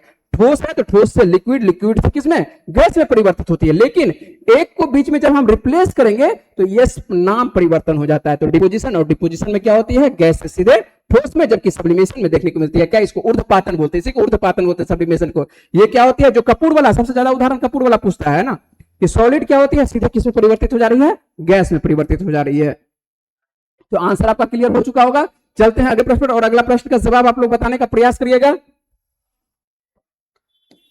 किस घटना ने जो है गांधी जी को भारत में जो है स्वतंत्रता संग्राम में जो है क्षेत्र, स्वतंत्रता संग्राम क्षेत्र में जो है लाकर खड़ा कर दिया। और ये भी प्रश्न जो है छात्रों का जो है सुबह में गलत हुआ था, कुछ छात्रों का, सभी का तो नहीं बोल सकते, कुछ छात्रों का जो है प्रश्न गलत कर देते। बहुत सारे छात्र जो है जलियांवाला बाग हत्याकांड मार दिए थे। क्या मारे थे, जलियांवाला बाग हत्याकांड। लेकिन जलियांवाला बाग हत्याकांड होगा नहीं, होगा क्यों, जलियांवाला बाग हत्याकांड से पहले क्या होती है, ये जलियांवाला बाग हत्याकांड हुआ क्यों, तो हुआ क्यों, ये रॉलेट एक्ट अधिनियम की वजह से हुआ। क्यों, तो रॉलेट एक्ट अधिनियम की वजह से। और गांधी जी जो है रॉलेट अधिनियम के वजह से ही क्या करना चाह रहे थे, आंदोलन मतलब करना चाह रहे थे, है ना। लेकिन आंदोलन इससे पहले ही क्या होता है, आंदोलन पूरी तरह से विस्फोटक हो जाता है, और इसकी वजह से जलियांवाला बाग हत्याकांड के बारे में भी हम कहानी नहीं करेंगे। लेकिन आंसर क्या होगा, रॉलेट अधिनियम होगा, ठीक है। तो ये गांधी जी यहीं से जो है आपको देखने को मिलता है, कहां पर, स्वतंत्रता संग्राम में जो क्षेत्र में, ठीक है। इस आप कहेंगे क्या चंपारण सत्याग्रह, तो यहाँ पर आपको चंपारण नाम है नहीं कहीं पर, है ना। और इससे पहले जो ऑप्शन के हिसाब से हमको देखना होगा कि आंसर क्या है। पूछ रहा है किस घटना में जो है गांधी जी को भारत में स्वतंत्रता संग्राम में लाकर खड़ा करता है, तो स्वतंत्रता के विरुद्ध जो है पहले, इससे पहले जो देखेंगे कि आपको चंपारण वाला देखते हैं, या खेरा देखते हैं, या अहमदाबाद मील देखते हैं, वो छोटी मोटी छिटपुट घटनाएं हैं, ठीक है। लेकिन ये क्या है, पूरी तरह से इंडियन लेवल पर देखते हैं, पूरी तरह से विस्तार देखते हैं इंडिया लेवल पर। तो ये स्वतंत्रता संग्राम के लिए आपको गांधी जी आते हैं, पहली बार आते हैं कहां पर, रॉलेट एक्ट में आते हैं, ठीक है, याद रहेगा। चलते हैं अगले प्रश्न पर, और अगला प्रश्न आसान सा जवाब है, टाटा लौह एवं इस्पात कंपनी की जो स्थापना सिंहभूम जिले में जो है आपको सांची में जो है किस वर्ष आपको देखने को मिलता है ना। ये आप वैसे टाटा का नाम तो सुने हैं, टाटा का ऐसा नहीं नाम नहीं सुने होंगे, बिल्कुल सुने होंगे, ठीक है। और ये जो टाटा का देखने को मिलता है, टाटा समूह के लौह है ना, लौह इस्पात का जो है आपको कंपनी की स्थापना ये कब हो रही है, ये हो रही है आपको 1907 ईस्वी में हो रही है ना। 1907 ईस्वी में होती है, लेकिन 1911-12 से जो है ये संचालन काम करती है। ऐसा नहीं कि आज स्थापित हुई तो आज से काम करना लगेगा। लेकिन एक और प्रश्न बार बार पूछा था, ये किस नदी के किनारे, तो स्वर्ण रेखा नदी, ये तो नाम सुने होंगे, ठीक है। एक तो स्वर्ण रेखा नदी नाम है, और स्वर्ण रेखा के साथ यदि आप बात करते हैं तो यहाँ पर जो है एक और नदी है, खरकई नदी, है ना। क्या है, खरकई नदी, और खरकई जो है इसकी सहायिका है, और इसी छोटी से नदी है, तो स्वर्ण रेखा कह सकते हैं या खरकई नदी कह सकते हैं। इसी के किनारे आपको देखने को मिलता है टाटा, जो आपको जमशेदपुर जो टाटा आपको देखने को मिलता है, ये आपको झारखंड में, तो 1907 ईस्वी में इसकी स्थापना। पहले बिहार का ही एक हिस्सा हुआ करता था, लेकिन अब जो है ये बिहार से कट करके झारखंड में चला गया। चलते हैं अगले प्रश्न पर, और अगला प्रश्न आपके लिए आसान सा है कि ताजमहल के जो वास्तुकार होते थे, वास्तुकार कौन हुआ करते थे, ताजमहल, आ जाइए बैठिए आराम से। ताजमहल की यदि बात करें कि ताजमहल के जो वास्तुकार हुआ करते थे, ताजमहल के वास्तुकार कौन हुआ करते थे, उस्ताद अहमद आपको लाहौरी, या आपको नॉर्मन फोस्टर, या आपको हेनरी इरविन, या उस्ताद आपको घनी उलमुद्दीन, है ना। ये जो भी आपको उचित आंसर लग रहा है, जल्दी से आप जवाब देने का प्रयास करेंगे। अजीत पासवान जी जवाब दे रहे हैं, चलेंगे यहाँ पर जवाब देने का प्रयास करेंगे जल्दी से। ये आपको 436 नंबर का प्रश्न, जो भी आंसर उचित लग रहा है जल्दी से लिखेंगे, जल्दी से। क्या लिख रहे हैं, ए सुनील कुमार जी, है ना। सुनील कुमार जी आंसर बिल्कुल सही है ना। आंसर जो है आपका बिल्कुल सही है, और आंसर आपका आ रहा है कौन सा, उस्ताद अहमद लाहौरी, और उस्ताद अहमद लाहौरी है, ये बिल्कुल आपका सही जवाब आ रहा है, ठीक है। तो आंसर बिल्कुल सही है। चलते हैं अगले प्रश्न पर, और अगला प्रश्न जो है आपके स्क्रीनिंग पर है कि दल बदल विरोधी कानून जो है संविधान का जो है कौन सा जो है संशोधन जो है संबंधित है, ठीक है। दल बदल के बारे में बात कर रहे हैं कि दल बदल विरोधी आपको कानून जो है संविधान का कौन सा जो है संशोधन है। आसान प्रश्न है, ठीक है। 50वां संविधान संशोधन, या 51वां, या 52वां, या आपको लिखा हुआ है 53वां। कौन सा संविधान संशोधन ऐसा है कि जो कि दल बदल से संबंधित है, ये है 52वां संवैधानिक संशोधन। और 52वां संवैधानिक संशोधन आती कब है, तो ये आता है 1900 कब? 1985 में। ठीक है, तो केवल इतना याद रखते हैं। अभी जो है, अभी के लिए आप लोग का जवाब जो है प्रीति कुमारी जी आंसर दे रहे थे ए नंबर। तो आंसर ए नंबर जो आप दे रहे थे, उम्मीद है कि आप पीछे का जवाब दे रहे हैं। तो अभी 437 नंबर पर हम लोग है, और 437 का जवाब जो है आपके लिए है सी नंबर है ना। चलिए आगे चलते हैं, और 438 नंबर पर हम लोग जल्दी जल्दी कर लेते हैं। थोड़ा सा प्रश्न जो है, आज हम थोड़ा पीछे चल रहे हैं ना, क्लास थोड़ा सा आपका विलंब से स्टार्ट हुआ है, इसी वजह से आते हैं। आपको नेपानगर बात करें, नेपानगर जो है किस उद्योग के लिए जो है प्रसिद्ध है? तो नेपानगर किस उद्योग के लिए प्रसिद्ध है? तो यहाँ पर जो है अखबारी कागज के लिए प्रसिद्ध है ना। तो नेपानगर जो है 438 का देखते हैं, तो आंसर क्या होता है दिखाई पड़ रहा है? डी नंबर आंसर दिखाई पड़ रहा है ना। चले आगे, और आगे है आपको पाक जल संधि है, और पाक जल संधि जो है, पाक जल संधि देखते हैं कि पाक जल संधि किसके बीच में, मध्य में जो अवस्थित है। पाक जल संधि यदि देखते हैं तो पाक जल संधि किसके किसके बीच में है? तो आसान सा ये आंसर है ना 439 का। तो 439 का यदि देखते हैं तो ये किसके किसके बीच में है? भारत एवं श्रीलंका के बीच में। किसके बीच में? पाक नाम है, पाक ये जल संधि है या पाक जलडमरू कह सकते हैं। तो ये भारत और किसके बीच में है? श्रीलंका के बीच में है। और यहीं पर कल आपको प्रश्न करवाए थे, भारत और श्रीलंका के बीच में जो है कौन सा द्वीप है? तो ये कच्चा तीवू द्वीप देखने को मिलता है। कौन सा? कच्चा तीवू द्वीप। यदि कच्चा तीवू द्वीप देखते हैं तो ये कहां पर है? ये किसके पास अधिकार है? अभी वर्तमान में किसके पास है? श्रीलंका के पास है। और 1974 तक किसके पास था? अपने पास था, भारत में था 1974 में। लेकिन भारत क्या करता है? ये जो भूमि है ये दान दे देता है किसको? श्रीलंका को। और आप लोगों को जो है कल प्रश्न इससे पूछा था, तो आंसर याद रखेंगे, भारत और श्रीलंका के बीच में। चलते हैं अगले प्रश्न में बात करते हैं कि अगला प्रश्न क्या है कि भारत का पहला हिम तेंदुआ संरक्षण केंद्र जो है किस राज्य में आपको स्थापित होता हुआ दिखाई पड़ रहा है? हिम से नाम है, तो हिम से आपको कहां पर? जब हिम तेंदुआ रहता है तो कहां पर? बर्फीले क्षेत्रों में रहता है, और हाइट पर आपको देखने को मिलता है। जब आपको बर्फीले और हाइट पर ये देखने को मिल रहा है, तो हिम तेंदुआ हिमाचल में भी हो सकता है, आपको उत्तराखंड में भी हो सकता है, सिक्किम में हो सकता है, अरुणाचल में भी हो सकता है। लेकिन ये जो हिम तेंदुआ के लिए रखा गया संरक्षण केंद्र, ये किस राज्य में? तो ये रखा गया है उत्तराखंड में रखा गया है। आंसर जो है ऑप्शन जो है थोड़ा सा सभी जो है आपको हिमालय वाला सभी क्षेत्र दिया है, लेकिन हिम तेंदुआ का संरक्षण क्षेत्र कहां पर? तो ये याद रखेंगे उत्तराखंड है ना। कहां पर? उत्तराखंड। 440 का आंसर आप दे रहे थे, आंसर आप दे रहे हैं प्रीति जी, आंसर दे रहे हैं ए नंबर आंसर दे रहे हैं। जल्दी जल्दी जल्दी आंसर दीजिए। चलते हैं 441 नंबर प्रश्न पर। ठीक है, बना रहे हैं आप लोग, जवाब दे रहे हैं। Answer Preeti G B number answer दे रहे हैं, बी नंबर आंसर। चलो ठीक है, बी नंबर आंसर, हाँ बी नंबर, बिल्कुल ठीक है, बिल्कुल ठीक है, ठीक है। चलते हैं अगले प्रश्न, अगले प्रश्न का जवाब देने का प्रयास करिएगा, है ना। आइए प्रश्न ले लेते हैं जल्दी से। यहां पर है कि आपको निम्नलिखित में से जो है किस संस्था के द्वारा जो है शांति स्वरूप भटनागर पुरस्कार जो है दिया जाता है? तो शांति स्वरूप भटनागर पुरस्कार, और पुरस्कार भी जो है आपसे पूछा था, और लेकिन ये पूछ रहा है क्या?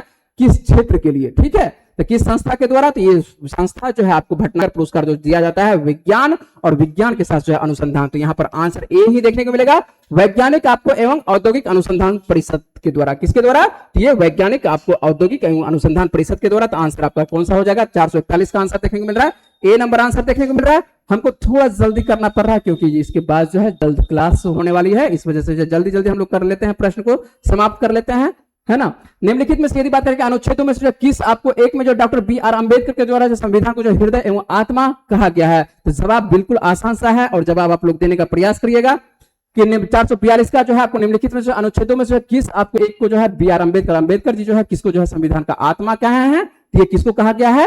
ये देखने को मिलता है आपको अनुच्छेद किसमें? आर्टिकल 32 को कहा गया है ना। किसको कहा गया है? आर्टिकल ये 32 को कहा गया। कोई दिक्कत नहीं होनी चाहिए, जवाब जल्दी जल्दी। चलिए अगले प्रश्न का बात कर लेते हैं कि अगले प्रश्न का आंसर कौन सा होनी चाहिए, है ना।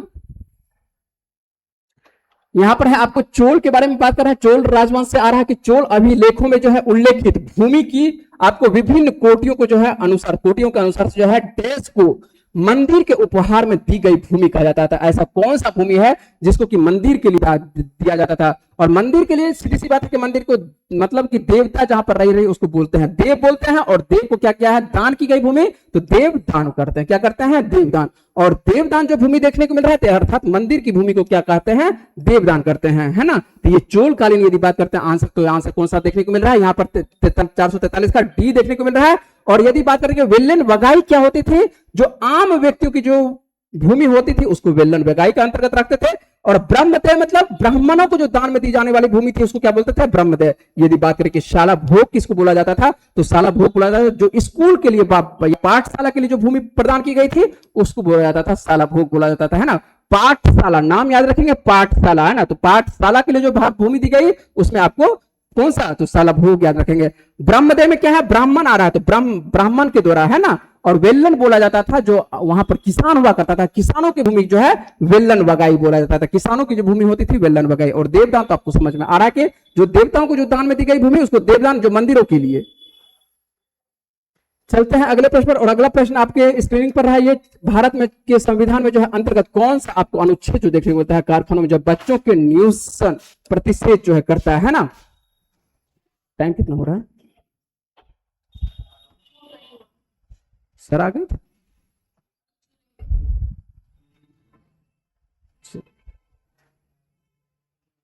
चलिए आ जाते हैं। तो भारत के संविधान के अंतर्गत जो है कौन सा अनुच्छेद जो कारखानों में जो बच्चों को जो नियोजन का प्रतिषेध आपको करता हुआ दिखाई पड़ता है, तो आप पढ़े होंगे आर्टिकल किसके बारे में, तो आर्टिकल आप पढ़े होंगे आर्टिकल 24 के बारे में। कौन सा पढ़े होंगे, आर्टिकल 24, जहां पर जो है बच्चों को जो है कारखानों में जो है यहाँ पर जो प्रतिबंधित करता हुआ दिखाई पड़ रहा है ना।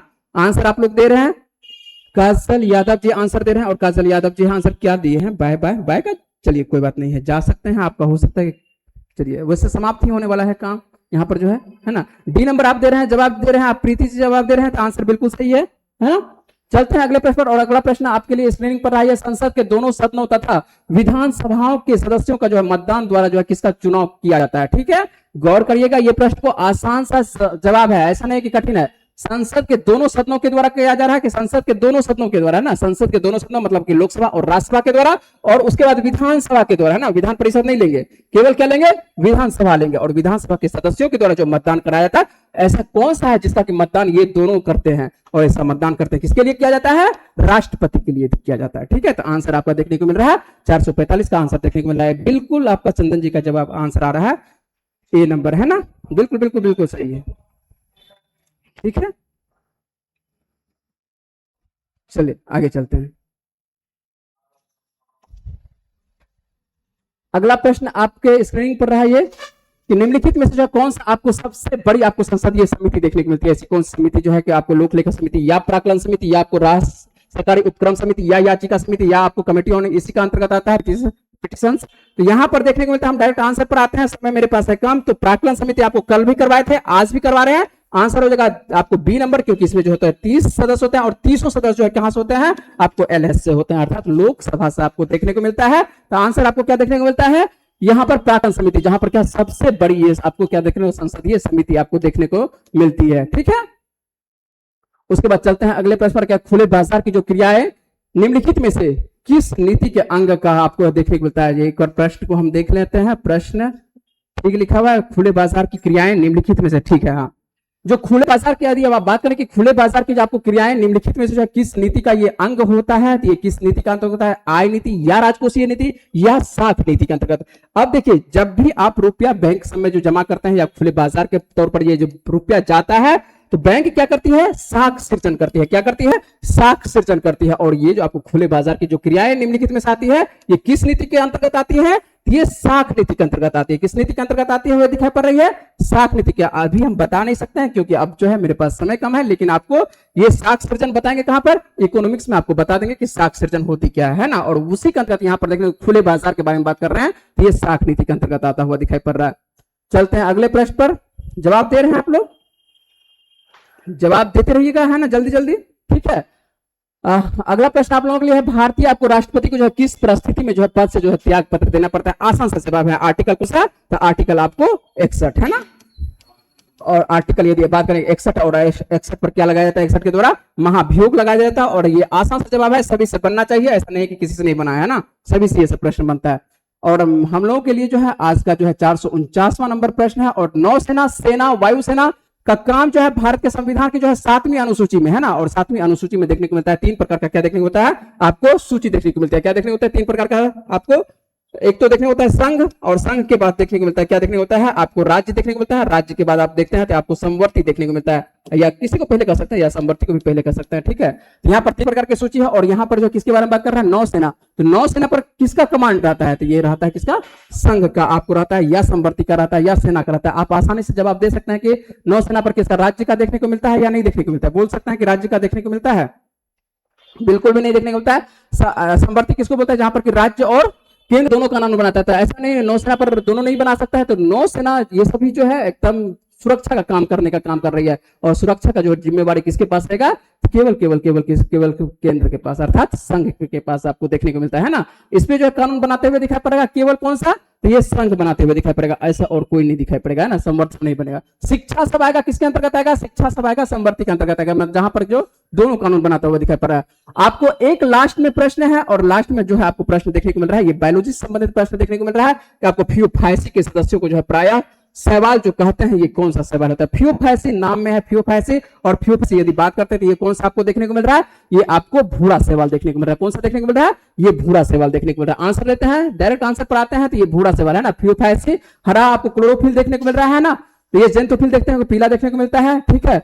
और आपको इरेथ्रो का अंतर्गत देखने को मिलता है, ये लाल देखने को मिलता है। तो यहाँ पर डायरेक्ट आता है आपको फ्यूफाइसी, और फ्यूफाइसी केवल केवल केवल केवल भूरा सेवल है ना। तो याद रखिएगा 450 तक हम लोग चल चुके हैं, इसके आगे का सीरीज लेंगे हम नेक्स्ट क्लास में। और नेक्स्ट क्लास आपका होगा कब होगा, तो आपका डायरेक्ट होगा अब किस दिन, मंगलवार को होगा, है ना। और मंगलवार को आपसे मिलेंगे, आपको 1 बजे से मिलेंगे। तो मंगलवार को ये आज का क्लास होगा, क्योंकि 2-3 दिन जो है रहेंगे पटना से बाहर, ठीक है। इसी वजह से जो है आप लोगों को जो है ये सेगमेंट जो है मध्य निषेध का सेगमेंट आपको मिलेगा कब, डायरेक्ट मंगलवार को। चलिए मिलते हैं आप लोगों से मंगलवार को, और तब तक के लिए लेते हैं आप लोगों से विदा। Okay bye.